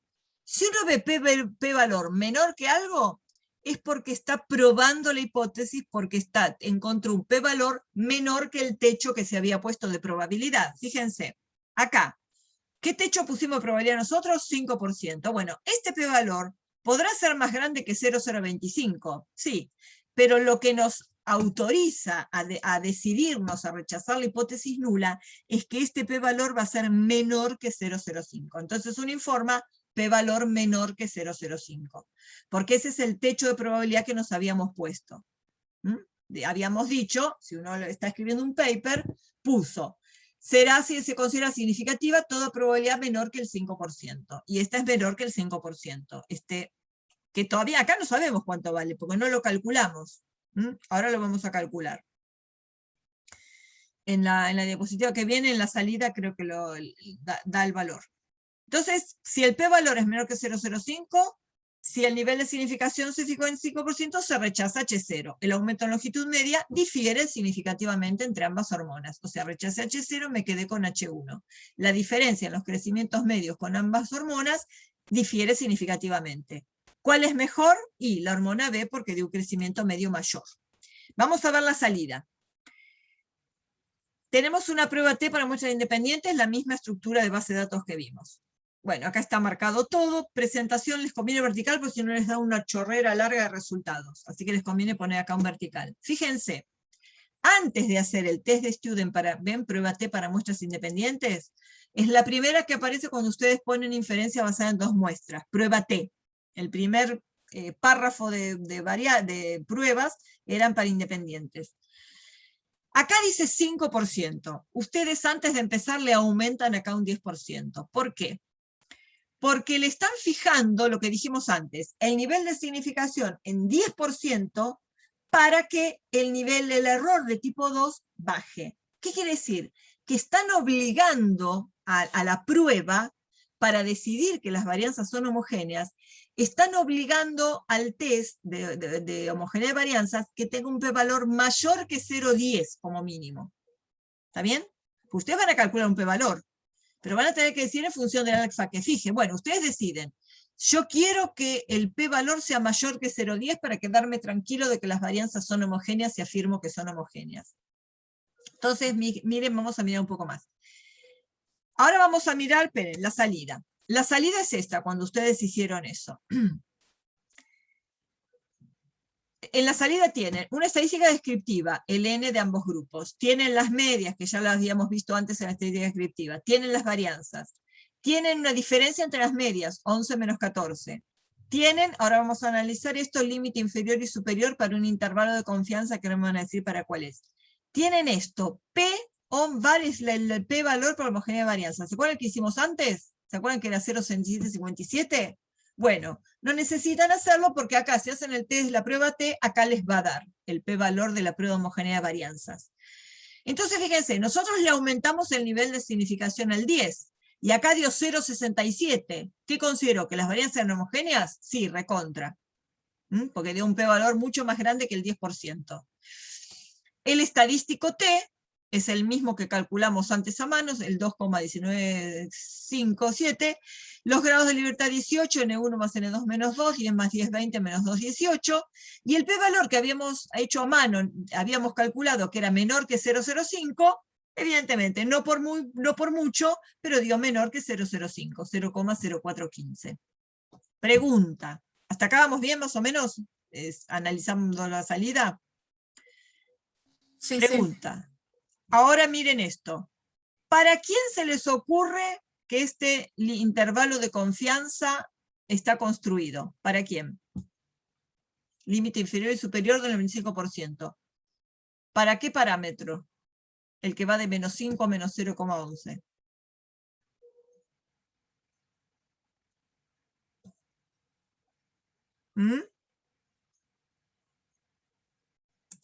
¿No? ¿No se les ocurre? Es un teste para diferencia de medias, ¿no? O sea que estos extremos de intervalo de confianza está construido para la diferencia de medias. Esperen, voy a hacer una cosa. No, voy a agarrar la calculadora. Vamos a hacer una cuenta. A ver, si les digo que este intervalo de confianza está construido para la diferencia entre estas dos medias, ¿quién se les ocurre que va a ser el punto medio de este intervalo de confianza? Voy a ir calculándolo. Menos 5, no, esperen. No me gustan estas, acá. Voy a poner 5, vayan pensándolo. 0, 8, 7, 8, negativo, ahí está, menos 0,1122. A ver. Todavía no llegué. Voy a calcular el punto medio. Me falta dividirlo por 2. ¿Qué se les parece que va a dar? Bueno. 2,48, bueno, 2,4878, porque me dio 2,4878. Bueno, 2,5 casi. La diferencia está por decimales. Pero el punto medio de este intervalo de confianza es esta diferencia de medias. Se te salió el negativo cuando hiciste la resta. Ah, ¿por eso no me dio? Bueno, esperen, entonces vamos a hacerlo mejor. Vamos a hacerlo con el Excel. Se me salió el negativo, por eso no me gustan estas calculadoras. Voy a abrir un libro en blanco. Claro, para diferencia de decimales daba bastante diferente, ¿no? Vamos a hacer el cálculo acá. Igual, menos 5,0878, 5,0878, menos, porque es una suma algebraica, 0,1122, 0,1122, dividido 2. Ahora sí, menos 2,6. Claro, con razón. Quería justificarlo con decimales, pero no me di cuenta, se me ha ido el menos. Menos 2,6. ¿Ven que es el punto medio del intervalo de confianza? O sea que este intervalo de confianza está construido para la diferencia de medias. Entonces, pregunta. Si la hipótesis nula es que la mu1 menos mu2 es igual a 0, y la alternativa es mu1 menos mu2 distinto de 0. Con este intervalo de confianza, ¿qué tendrían que fijarse para rechazar la hipótesis nula de que mu1 menos mu2 es igual a 0? ¿Qué tendría que tener? No tendría que incluir el 0, ¿no? ¿Ven que los dos límites son negativos? El punto medio es esta diferencia de medias y los dos límites son negativos. Al nivel del 5%, ustedes acá tienen que rechazar la hipótesis de que la diferencia de medias valga 0, porque los dos límites dieron negativos. Y ese resultado concuerda en un todo con que este p-valor para comparar las medias haya dado un p-valor menor que 0,05. El resultado de este intervalo de confianza y el resultado de este test de hipótesis tienen que ser totalmente equivalentes. Si ustedes hicieron un intervalo de confianza del 95% para la diferencia de medias poblacionales, donde la hipótesis nula es un 0, y este hubiera incluido el 0, este p-valor seguro les daba mayor que 0,05. Seguro. Porque el resultado es coincidente. ¿Está bien? Piensen, acuérdense que la hipótesis, acá la tienen. 1 menos mu2 es 0. ¿El 0 no está incluido en el intervalo de confianza? Bueno, se rechaza la hipótesis nula de que esta media pueda valer 0. Con el p-valor también la rechazaron porque es menor que 0,05. Bueno, a ver, esperen. Acá también, ¿qué les puse? No, otra cosa, esperen. Bueno, vamos a...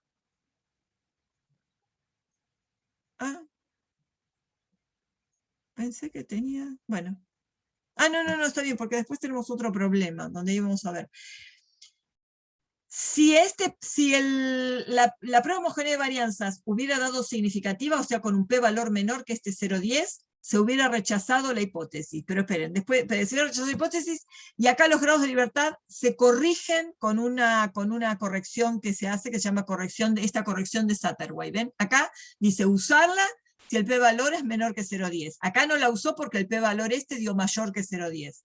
Me había olvidado que teníamos otro problema para resolver. Acá les puse un resumen de las 3 posibilidades para el test para las hipótesis alternativas. Si es un test de cola derecha, que quieren probar que 1 menos mu2 es mayor que 0, todo el alfa está a la derecha. El valor crítico será T alfa N1 más N2 menos 2. Y rechazarán si el estadístico es mayor que ese valor crítico. Si quisieran probar que 1 menos mu2 es menor que 0, todo el alfa está a la izquierda, y rechazarían si t es menor que menos t alfa n1 más n2 menos 2. Y si es un test de 2 colas, es el test que vimos, valor absoluto del estadístico mayor que t alfa sobre 2, n1 más n2 menos 2. Tienen todas las posibilidades de un test de student para diferencia de medias. ¿Se acuerdan que habíamos pedido, uno de los supuestos era que las variables fueran normales? Bueno, ¿se acuerdan que en algún momento vimos el QQ-plot? Creo que lo vimos, ¿no? ¿Qué hacíamos en el QQ-plot? Poníamos los cuantiles observados de la variable versus los cuantiles esperados si sigue una normal. Estos son todos los datos de la hormona A. Se ordenan en orden creciente. Y se dice, se va calculando, ¿cuándo se acumuló, en qué valor se acumuló el 1% de los datos? Y eso se compara con el valor que acumuló 1% de una normal. Acá tenemos pocos datos, pero bueno. Y se sigue avanzando en los cuantiles a ver cómo van acumulándose los valores en probabilidad.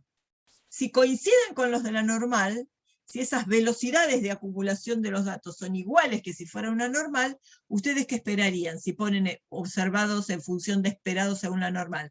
Esperarían que todos los puntos estén sobre la recta.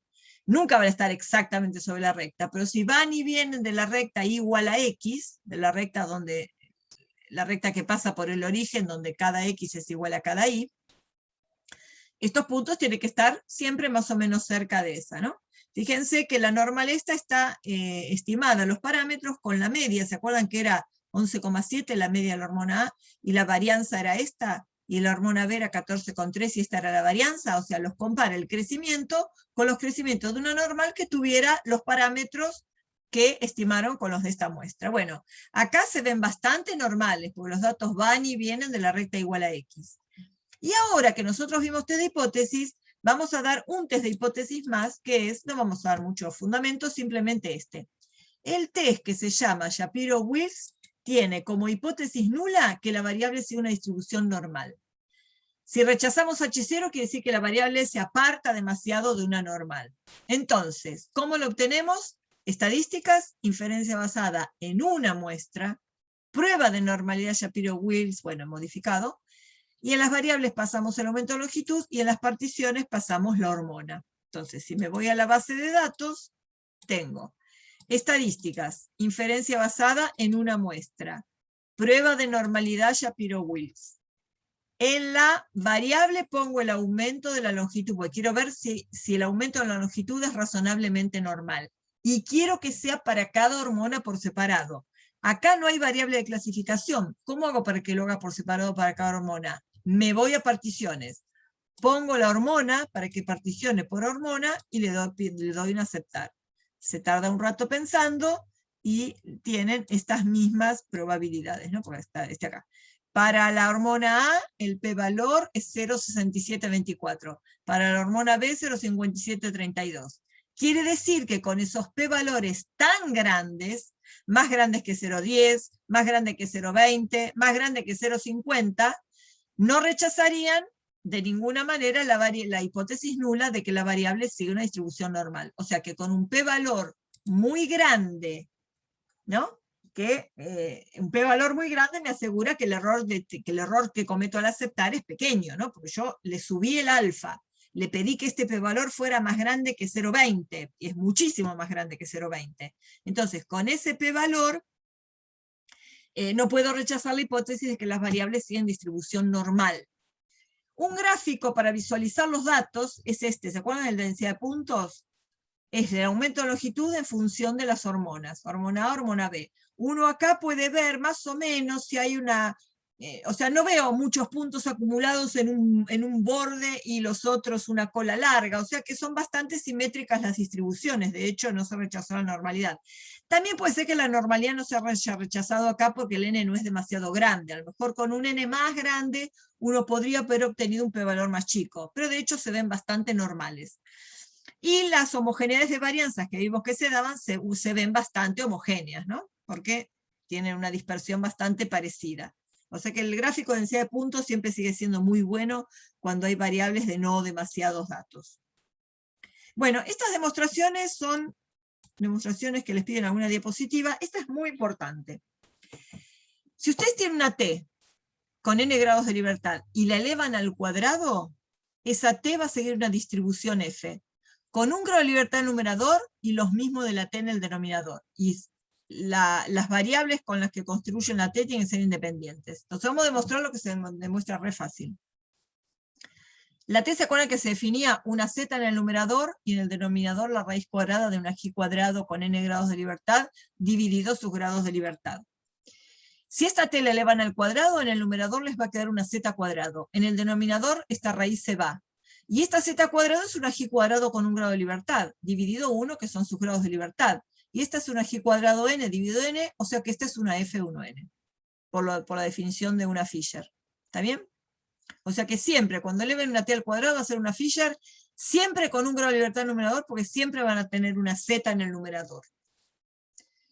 Después la vamos a volver a usar cuando veamos ANOVA y cuando veamos regresión vamos a volver a recordar esta propiedad.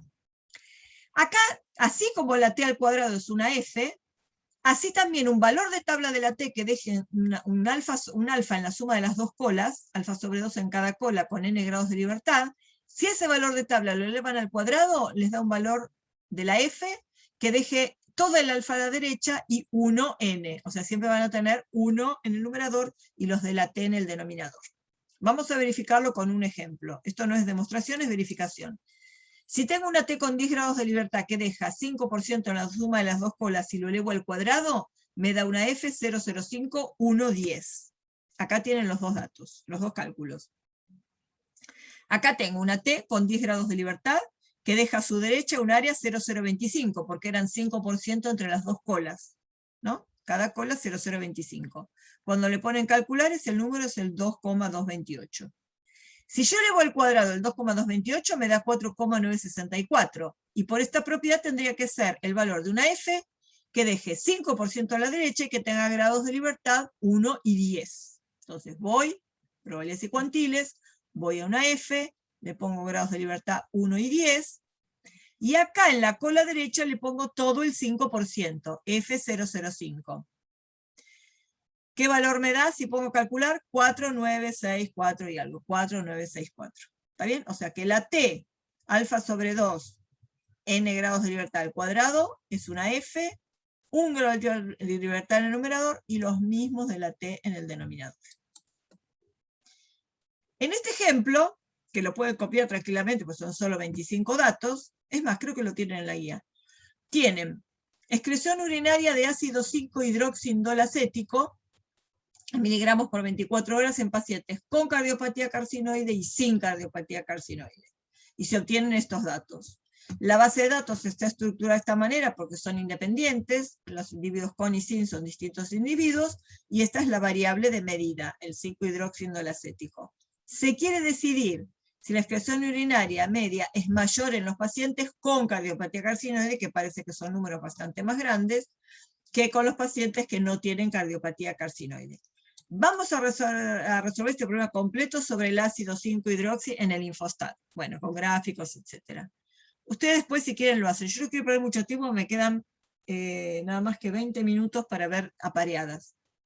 Si ustedes grafican el ácido 5-hidroxi en función de nuevo, es densidad de puntos en función de cardiopatía, van a ver que los que tienen con cardiopatía, ¿vieron que eran números más grandes? Miren las dispersiones, son enormemente grandes comparadas a estos datos que están mucho más juntitos. Si ustedes hacen la prueba F para homogeneidad de varianza, fíjense que les da un P de 0,0604. Lo hacemos igual que hicimos antes, ¿no? Variable, clasificada por grupo, tenemos un N1 y un N2, 13 y 12, nos da las varianzas.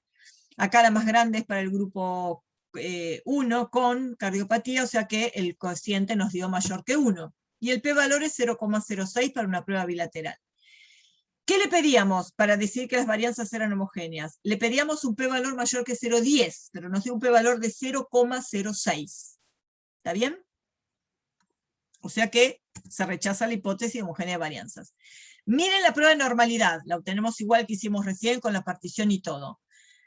Con y sin cardiopatía, ambos se rechaza la normalidad, porque ambos dan p-valores menores que 0,05 para el test de Shapiro-Wilks, o sea que no son normales y las varianzas no son homogéneas. ¿Qué le pedíamos? Independencia está. Normalidad, homogeneidad de varianzas, no se cumple ninguna de las dos. Miren las medidas de resumen. Bueno, acá tenemos las medias, los desvíos y las varianzas. ¿Ven que cuando la media es más grande, el desvío y las varianzas son más grandes? Bueno, eso da una idea de que una transformación de la variable puede arreglar la normalidad y la homogeneidad de las varianzas. Cuando al aumentar la media aumenta la desviación estándar, la variable, la transformación que se sugiere es tomar un logaritmo. Después vamos a ver otras transformaciones cuando veamos ANOVA. Con dos grupos no tiene sentido ver mucha cosa más. Si uno prueba con logaritmos, la cosa se puede arreglar. ¿Cómo tomamos logaritmos? Primero hay que asegurarse de que no haya ningún valor de la variable que sea cero o negativo, porque para el logaritmo es un dato perdido, no se los va a calcular. ¿Dónde lo obtenemos? En datos fórmula. Datos. Tengo habilitada la base, en ventanas, es la de hormonas independientes, ¿no? Fíjense, voy a ir acá. Datos, fórmulas no. Transformar. La variable que quiero transformar es el aumento en la longitud. Clasificada por nada, porque quiero hacer la misma transformación para todos los datos de la base de datos. Y acá tengo el logaritmo en base 10, aceptar. Y acá me puso el logaritmo, ¿eh? Por supuesto el logaritmo de 10 vale 1 y etcétera. ¿Está bien? No tengo ningún número menor que 1, así que no tengo logaritmos negativos, pero bueno, ya tengo el logaritmo. Entonces, con el logaritmo voy a hacer de nuevo las pruebas. Miren el gráfico de densidad de puntos, cómo se arregló con el logaritmo, ¿ven? Ahora las dispersiones son bastante parecidas. Y ahora no tengo esas colas largas que tenía. Ahora los datos parecen ser bastante simétricos también. Miren qué pasa cuando empecemos las pruebas. Prueba F de homogeneidad de varianzas. El p-valor que era 0,06 trepó a 0,5790. Ahora las varianzas son homogéneas. Miren las pruebas de normalidad Shapiro-Wilks, todos con la variable logaritmo, ¿no? Con el logaritmo. Un P de 0,64 para los con cardiopatía, un P de 0,28 para los sin cardiopatía. Ahora se arreglaron al tomar logaritmo las dos cosas. La normalidad y la homogeneidad de las varianzas. Acá tenemos dos salidas. No las voy a hacer porque ya sabe cómo correr un test de student, pero vamos a comparar algunas cosas. Esta es la variable cruda primero, 5-hidroxi, sin transformación ni nada. Esto les puse acá porque hay un error en el Infostat de que este campo de los nombres está atado a los decimales, no me pregunten por qué. Pero yo acá le aumenté los decimales para ver las medias y las varianzas con decimales. Bueno, cuando les aumentan los decimales se pierde el nombre, le pone sin dato, no sé por qué, eso es una cosa que tendrían que arreglar, que es, digamos, uno se los pide, pero bueno, todavía no lo arreglaron. No importa, ya sabemos cuál es, con y sin. Si le bajan los decimales, vuelven a aparecer los nombres. La cuestión es, acá quiero verificar los cálculos. Acá no le pedí el intervalo de confianza, porque aparte es una prueba unilateral. Quiero ver que un grupo, los COM, tienen media mayor que los pacientes sin cardiopatía. o sea que este 510 sea significativamente mayor que este, o sea unilateral derecha. Cuando ustedes entran, en vez de dejarle bilateral, le tildan unilateral derecha, porque el primer grupo es con, el otro es sin, este tiene una media mayor, este tiene una media menor, entonces la diferencia de medias las va a hacer en este sentido, con menos sin, o sea va a ser a la derecha. Les hice el cálculo para que verifiquemos. Diferencia de las medias, 510 menos 243. Fíjense que el estadístico, como ustedes le pusieron, le aumentaron, que haga la corrección, si las varianzas no son significativas a nivel del 10%, y la P de homogeneidad de varianzas les dio 0,06, les dio un P menor que 0,10. Al detectar eso, el programa dice, todo el algoritmo que tiene, si las varianzas no son homogéneas, no tiene sentido promediar las varianzas, entonces no calcula un SP cuadrado, no hace el promedio entre estas varianzas. Por eso les hice el cálculo, ¿cómo lo hace? Miren, hace. En el lugar donde tendría que ir sigma 1 cuadrado, pone el S1 cuadrado, dividido 13, ¿no? Dividido N1. En el lugar donde tendría que ir el sigma 2 cuadrado, pone el S2 cuadrado y dividido su tamaño de muestra. Esta cuenta da 1,73, que es este valor de t. O sea que este valor de t no está calculado con el SP cuadrado. Como este p valor dio menor que el 10% que ustedes le mandaron a corregir, detectó que las varianzas no eran significativas. Entonces no hizo el SP cuadrado, usó cada S cuadrado como estimador de cada varianza. Miren los grados de libertad, 20. ¿Cuánto tendrían que ser los grados de libertad? N1 más N2 menos 2. 13 más 12, 25, menos 2, 23. Dio 20. ¿Por qué? Porque esa prueba, esa corrección de Satterwhite o Welch, cuando recalcula el estadístico, porque las varianzas no son homogéneas, lo resuelve igual. El dato, la conclusión, igual es válida, pero hizo una corrección dado que las varianzas no eran homogéneas. Lo que pasa es que este tampoco sirve porque tampoco daban normales. Entonces, cuando tampoco dan normales, no conviene quedarse con eso. Conviene hacer una transformación para lograr que las varianzas sean homogéneas y que las variables sean normales. Por eso ahora después les muestro la salida transformada. Pero ven este test, si hacen el SP cuadrado no se los va a calcular, no lo van a verificar, porque no hizo esa fórmula. Como las varianzas eran homogéneas, porque este P valor era menor que 0,10, entonces recalculó el estadístico. Y el p-valor les dio ahí al borde, 0,0499, casi sin ser significativo. Miren con la variable transformada. Las medias, esperen un cachito. Ah, no, ¿qué hice acá? Ah, no, les puse nada, no.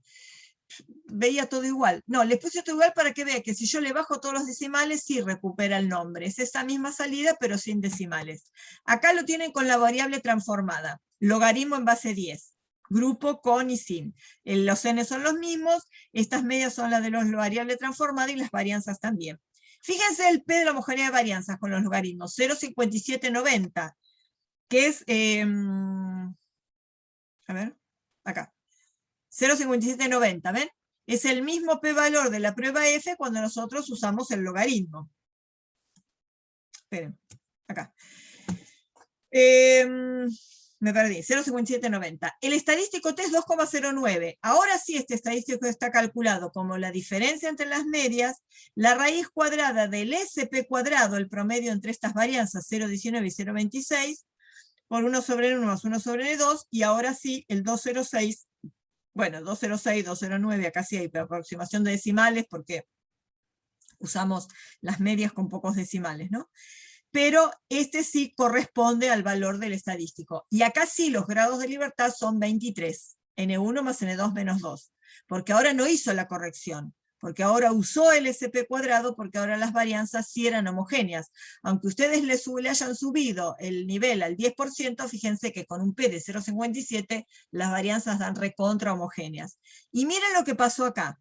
Acá se cumplen los supuestos, acá no se aproximaron los grados de libertad, quedaron los que correspondían, y el p-valor dio más chico. O sea que este test es más potente. Cuando se cumplen los supuestos, el test tiene más potencia, tienen un p-valor más chico.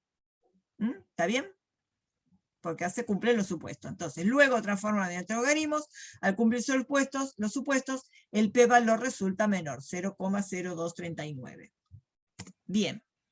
Y lo último que nos queda en 15 minutos es el test de Student para muestras apareadas. ¿Se acuerdan que este era el caso de cuando vimos que cuando eran apareadas, la base de datos tenía que tener esta estructura, ¿no? Porque cada caso era un par de brotes de la misma planta que había recibido hormona A y hormona B.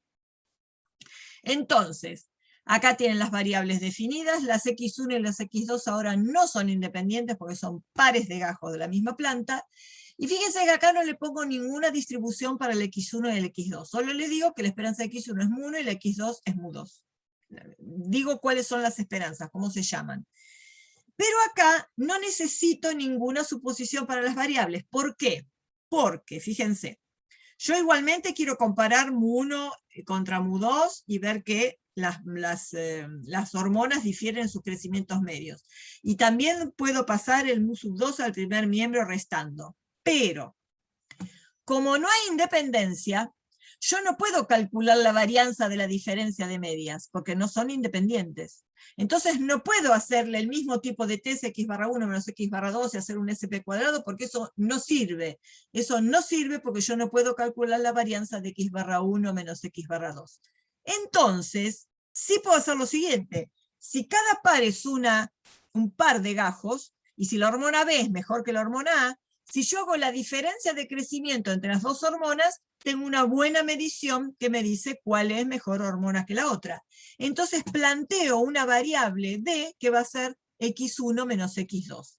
Planteo una variable diferencia donde para cada fila, acá, voy a tener X1 menos X2 o X2 menos X1, como la quieran plantear. Bueno, acá pusimos X1 menos X2.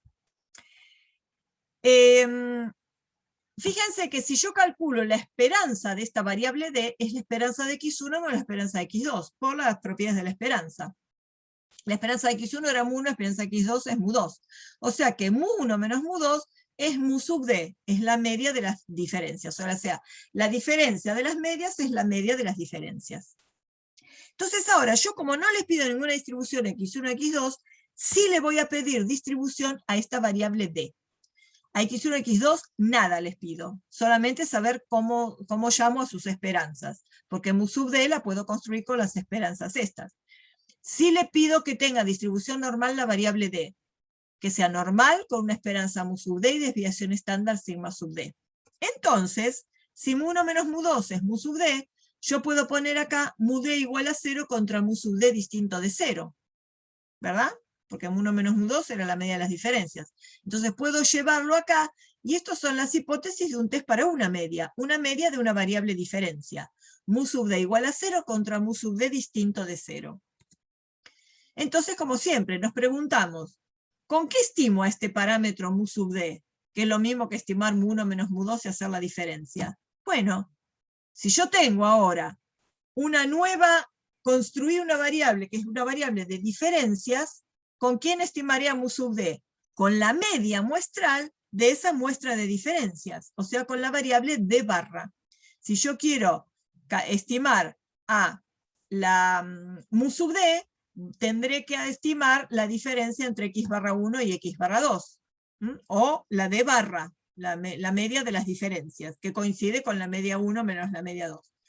Y segundo, me tengo que preguntar qué distribución tiene esta D barra, porque voy a tener que calcular un p-valor e ir a una tabla. Entonces, si D es mu D, normal mu D sigma D, ¿qué distribución tendrá D barra, la media de esta variable?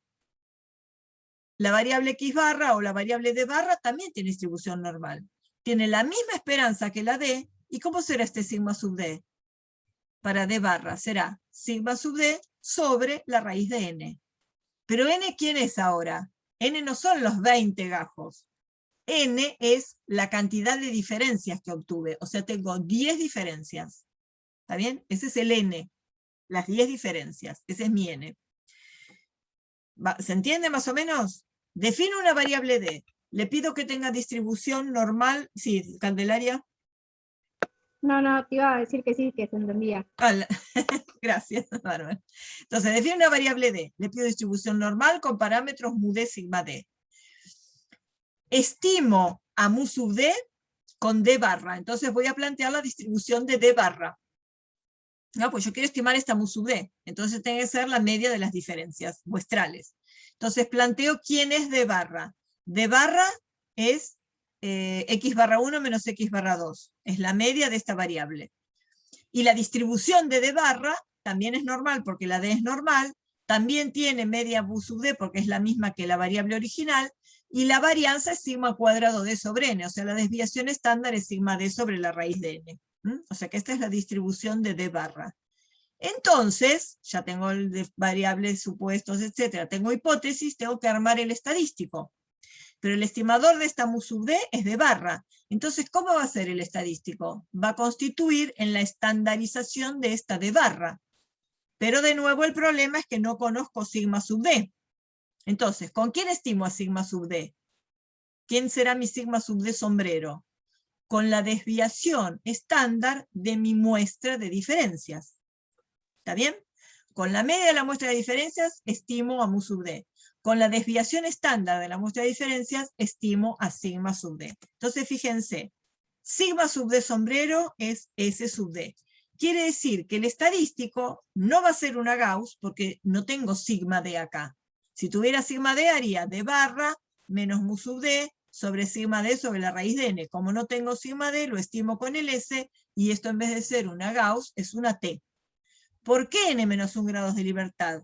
Porque esta S sub d es el desvío de mis 10 diferencias respecto de la media de las diferencias. ¿Está bien? Porque yo ahora, mi base de datos, que eran 10 y 10, la convertí en una base de datos de tamaño 10, de 10 diferencias, en la cual, para calcular el SD cuadrado, voy a hacer, a ver si tengo la... Esperen. Acá. Si quiero, d barra va a ser la suma de todas las d dividido n, y el SD cuadrado va a ser, bueno, acá ya está desarrollada la fórmula, la suma de las d sub i al cuadrado menos la suma de todas las d sub i, esto al cuadrado sobre n, la misma fórmula de del s cuadrado que calculábamos con la x, ¿no? Bueno, ¿cómo estandarizo? Fíjense, a d barra le resté un 0 porque en la hipótesis nula dice que mu sub d es 0. ¿No? O sea, la esperanza de esta d barra vale 0 bajo la hipótesis nula, le resto un 0. Y la divido por su error estándar estimado. Esta es una T con n-1 grados de libertad. Ah, por eso me fui a la otra diapositiva, para ver los grados de libertad. Porque a esta SD cuadrado la calculo dividiendo por n-1. Entonces, los grados de libertad de esta T son n-1. Y si acá tengo un test de 2 colas, la zona de rechazo serán los valores absolutos de T que sean mayores o iguales que T alfa sobre 2 n-1, porque es un test de 2 colas. Miren la salida, esta es la base de datos.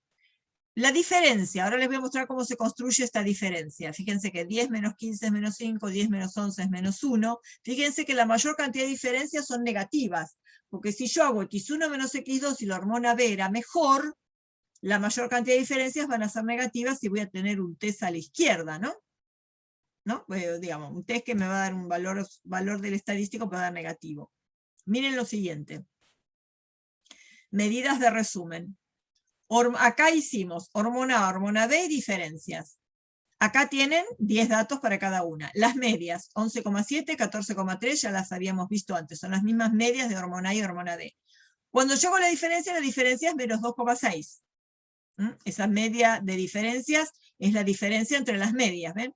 Esta es la media de las diferencias. Pero acá este menos 2,6 lo calculo como la diferencia entre las medias. Esta menos esta es menos 2,6.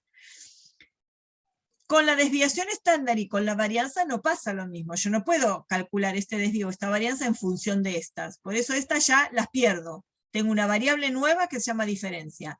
A esta nueva variable de diferencias, a esta nueva muestra de tamaño 10, le calculo la media y la desviación estándar o la varianza con las medidas de resumen de la variable diferencia. ¿Está bien? Y les muestro ahora cómo se calcula esa diferencia. Voy a ir al Infostat y voy a tener la base de datos como muestras apareadas. ¿Ven? ¿Cómo calculo la diferencia? Voy a datos, fórmulas. Perdón, acá, fórmulas. Y donde dice macros, en esta primera solapa que aparece, ponen la variable, si la quieren llamar diferencia, ponen diff igual. La llamo diferencia, igual. Y voy a hacer hormona A menos del teclado o menos de acá, hormona B. Cuando hago clic aparece así. Si ustedes no le dan nombre no les va a calcular nada. Tienen que dar un nombre para que sepa dónde ponerlo, ¿no? En el campo que llamará diferencias. Y acá tienen las diferencias. Si le piden las medidas de resumen a la variable diferencia, tienen media, desvío y varianza. ¿Ven? La media es menos 2,6, el desvío es 2,27, la varianza es 7,16. Bueno. Voy a la siguiente. Bueno, acá tienen ya todo cómo hacerlo, no me di cuenta. Bueno, acá lo que hicimos recién, cómo calcular la diferencia. Y acá tienen prueba T para muestras apareadas. Fíjense que si entraron, vuelvo al Infostat, estadísticas, inferencia basada en 2 muestras, prueba T para apareadas está acá abajo. Si quieren hacer prueba T para apareadas, ponen hormona A y hormona B. Y acá le dicen, bueno, bilateral, si quieren las medias, bueno, no importa, intervalo de confianza, bueno, si quieren intervalo de confianza, si quieren las medias, le ponen todo, aceptar. Y acá sí no tienen cómo ponerlo vertical. Acá tienen la salida, media de las diferencias, media 1, media 2, desvíos, límites del intervalo de confianza. Esto creo que lo habíamos visto, no sé si lo vimos ya me olvidé. Bueno, sí, porque vimos que este menos 2,6 era el punto medio de estos extremos del intervalo de confianza. Tienen estadístico T, por supuesto, negativo, y P para la prueba bilateral de 0,0133. Esperen, vamos acá. Esta es la salida que obtuvieron acá. Dio negativo porque entró primero la hormona A, que tenía valores menores, y después la hormona B, que tenía valores mayores. La diferencia para calcular estadístico la hace como viene, 11 menos 14. Bueno, tiene un p-valor significativo. O sea, ¿qué decimos con esto? Las longitudes medias, los aumentos de longitudes medias obtenidas con ambas hormonas difieren muy significativamente, el P 0,01. ¿Se acuerdan cómo había dado el P para las muestras independientes? No vuelvo ahora, después mírenlo, creo que daba 0,040 y algo. ¿Ven que con la prueba para pareadas da un P-valor más chico? Porque la prueba T para pareadas es más, miren lo que dijimos, que al calcular la diferencia, se pierden muchas causas de variación porque cada gajo actúa de su propio control. Entonces tengo menos variabilidad. Y tengo, el p-valor me da más chico. O sea, me da como más potente si yo puedo hacer una prueba pareada que una prueba independiente. Tengo un p-valor más chico todavía. Fíjense, acuérdense que nosotros teníamos una variable diferencia y que la hipótesis nula de mu1 menos mu2 igual a 0 contra distinto de 0 la podíamos escribir como mu sub d igual a 0 contra mu sub d distinto de 0. Y eso es un test para una media, con la muestra de las diferencias. Yo quiero ver que mu de las diferencias es 0 contra mu de las diferencias distinto de 0. Entonces, miren, yo puedo entrar acá en inferencia basada en una muestra. Prueba T para una media. Y acá sí, estas dos ya no. La que entra acá es la variable diferencia. Entonces, pongo la variable diferencia, y si no le pongo nada, o le pongo un 0 donde dice valor de la media bajo la hipótesis nula, es porque quiero probar que esta mu sub d es distinta de 0. Miren la salida. Variable diferencia. El n es 10 igual que este. La media de las diferencias es lo mismo que que la diferencia de las medias. ¿Sí? Desvío estándar de la diferencia, 2,67. Bueno, acá tengo todas las flechitas. 2,67. Límites del intervalo de confianza, menos 4,51, menos 0,69, exactamente lo mismo. Estadístico T, menos 3,07, y lo mismo, y p-valor exactamente el mismo, 0,0133. O sea que es exactamente el mismo análisis. Si entran las dos hormonas que están en dos columnas, donde tienen los pares, la hacen en muestras apareadas. Prueba T para muestras apareadas. Si se tomaron el trabajo de las diferencias para observar los supuestos, entonces entran en prueba T para una media. Conclusión, las hormonas difieren significativamente en su crecimiento medio con p-valor 0,0133. P-valor de 3 bilateral porque cuando nosotros planteamos el test todavía no sabíamos que la hormona B era mejor. Sin embargo, como vimos que la diferencia es significativa, y cuando miramos las medias vemos que con B crece más, bueno, la hormona B logra un crecimiento medio mayor. Y acá tienen el mismo T de student para muestras apareadas, cola derecha, cola izquierda, 2 colas. Fíjense que es lo mismo, la zona de rechazo no tiene ninguna diferencia en cómo escriben la zona de rechazo para el test T para una media, ¿no? Zona de rechazo a la derecha, si mu sub d quieren probar que es mayor que 0, todo el 5% a la derecha, acá tienen 9 grados de libertad porque son los 10 gajos menos 1, los 10 pares de gajos menos 1, zona de rechazo será t mayor o igual que t alfa n menos 1. Si quieren probar que mu sub d es menor que 0, será t menor o igual que menos t alfa n menos 1, y la prueba para 2 colas es la que hicimos hoy. Un valor absoluto de t mayor o igual que t alfa sobre 2 n menos 1.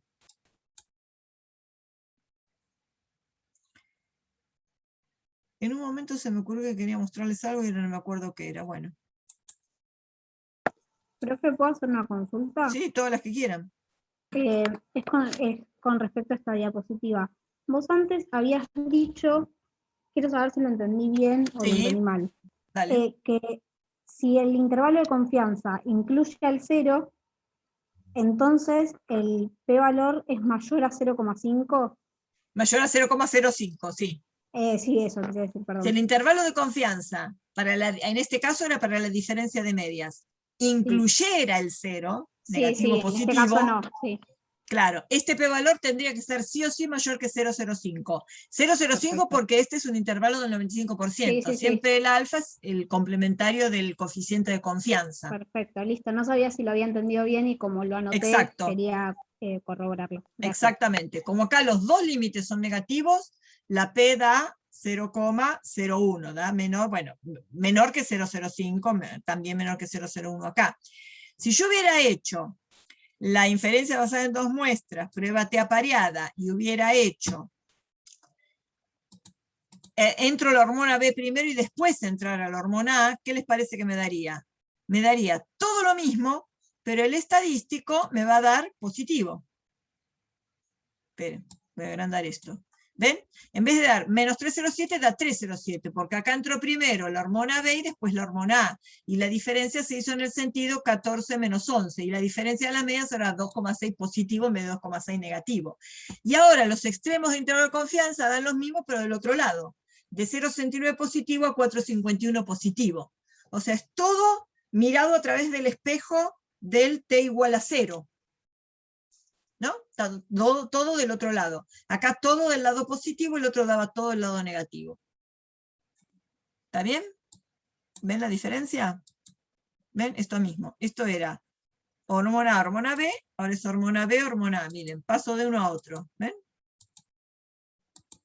Cambia solo los signos, pero da todo, por supuesto, exactamente lo mismo. Bueno. Preguntas, los dejé, yo me quedé afónica, ustedes quedaron de cama también, supongo. Bueno, a ver, esperen, ¿dónde está para...? Acá, dejo de compartir, así nos vemos. Quedamos pocos, ¿no? Bueno. Bueno, chiquitos, que tengan un lindo... ¿Hoy qué es? Jueves. Que tengan lindo fin de semana, descansen. Mañana va a llover, así que pueden estudiar estadística. Y hacer los problemas. Cualquier Gracias, duda que profe. tengan, Buen fin pregunten. de. Bueno, igualmente, que la pasen lindo. Nos vemos. Descansen Chao, y profe, cuídense. fin de. Chao, corazón. Besito grande.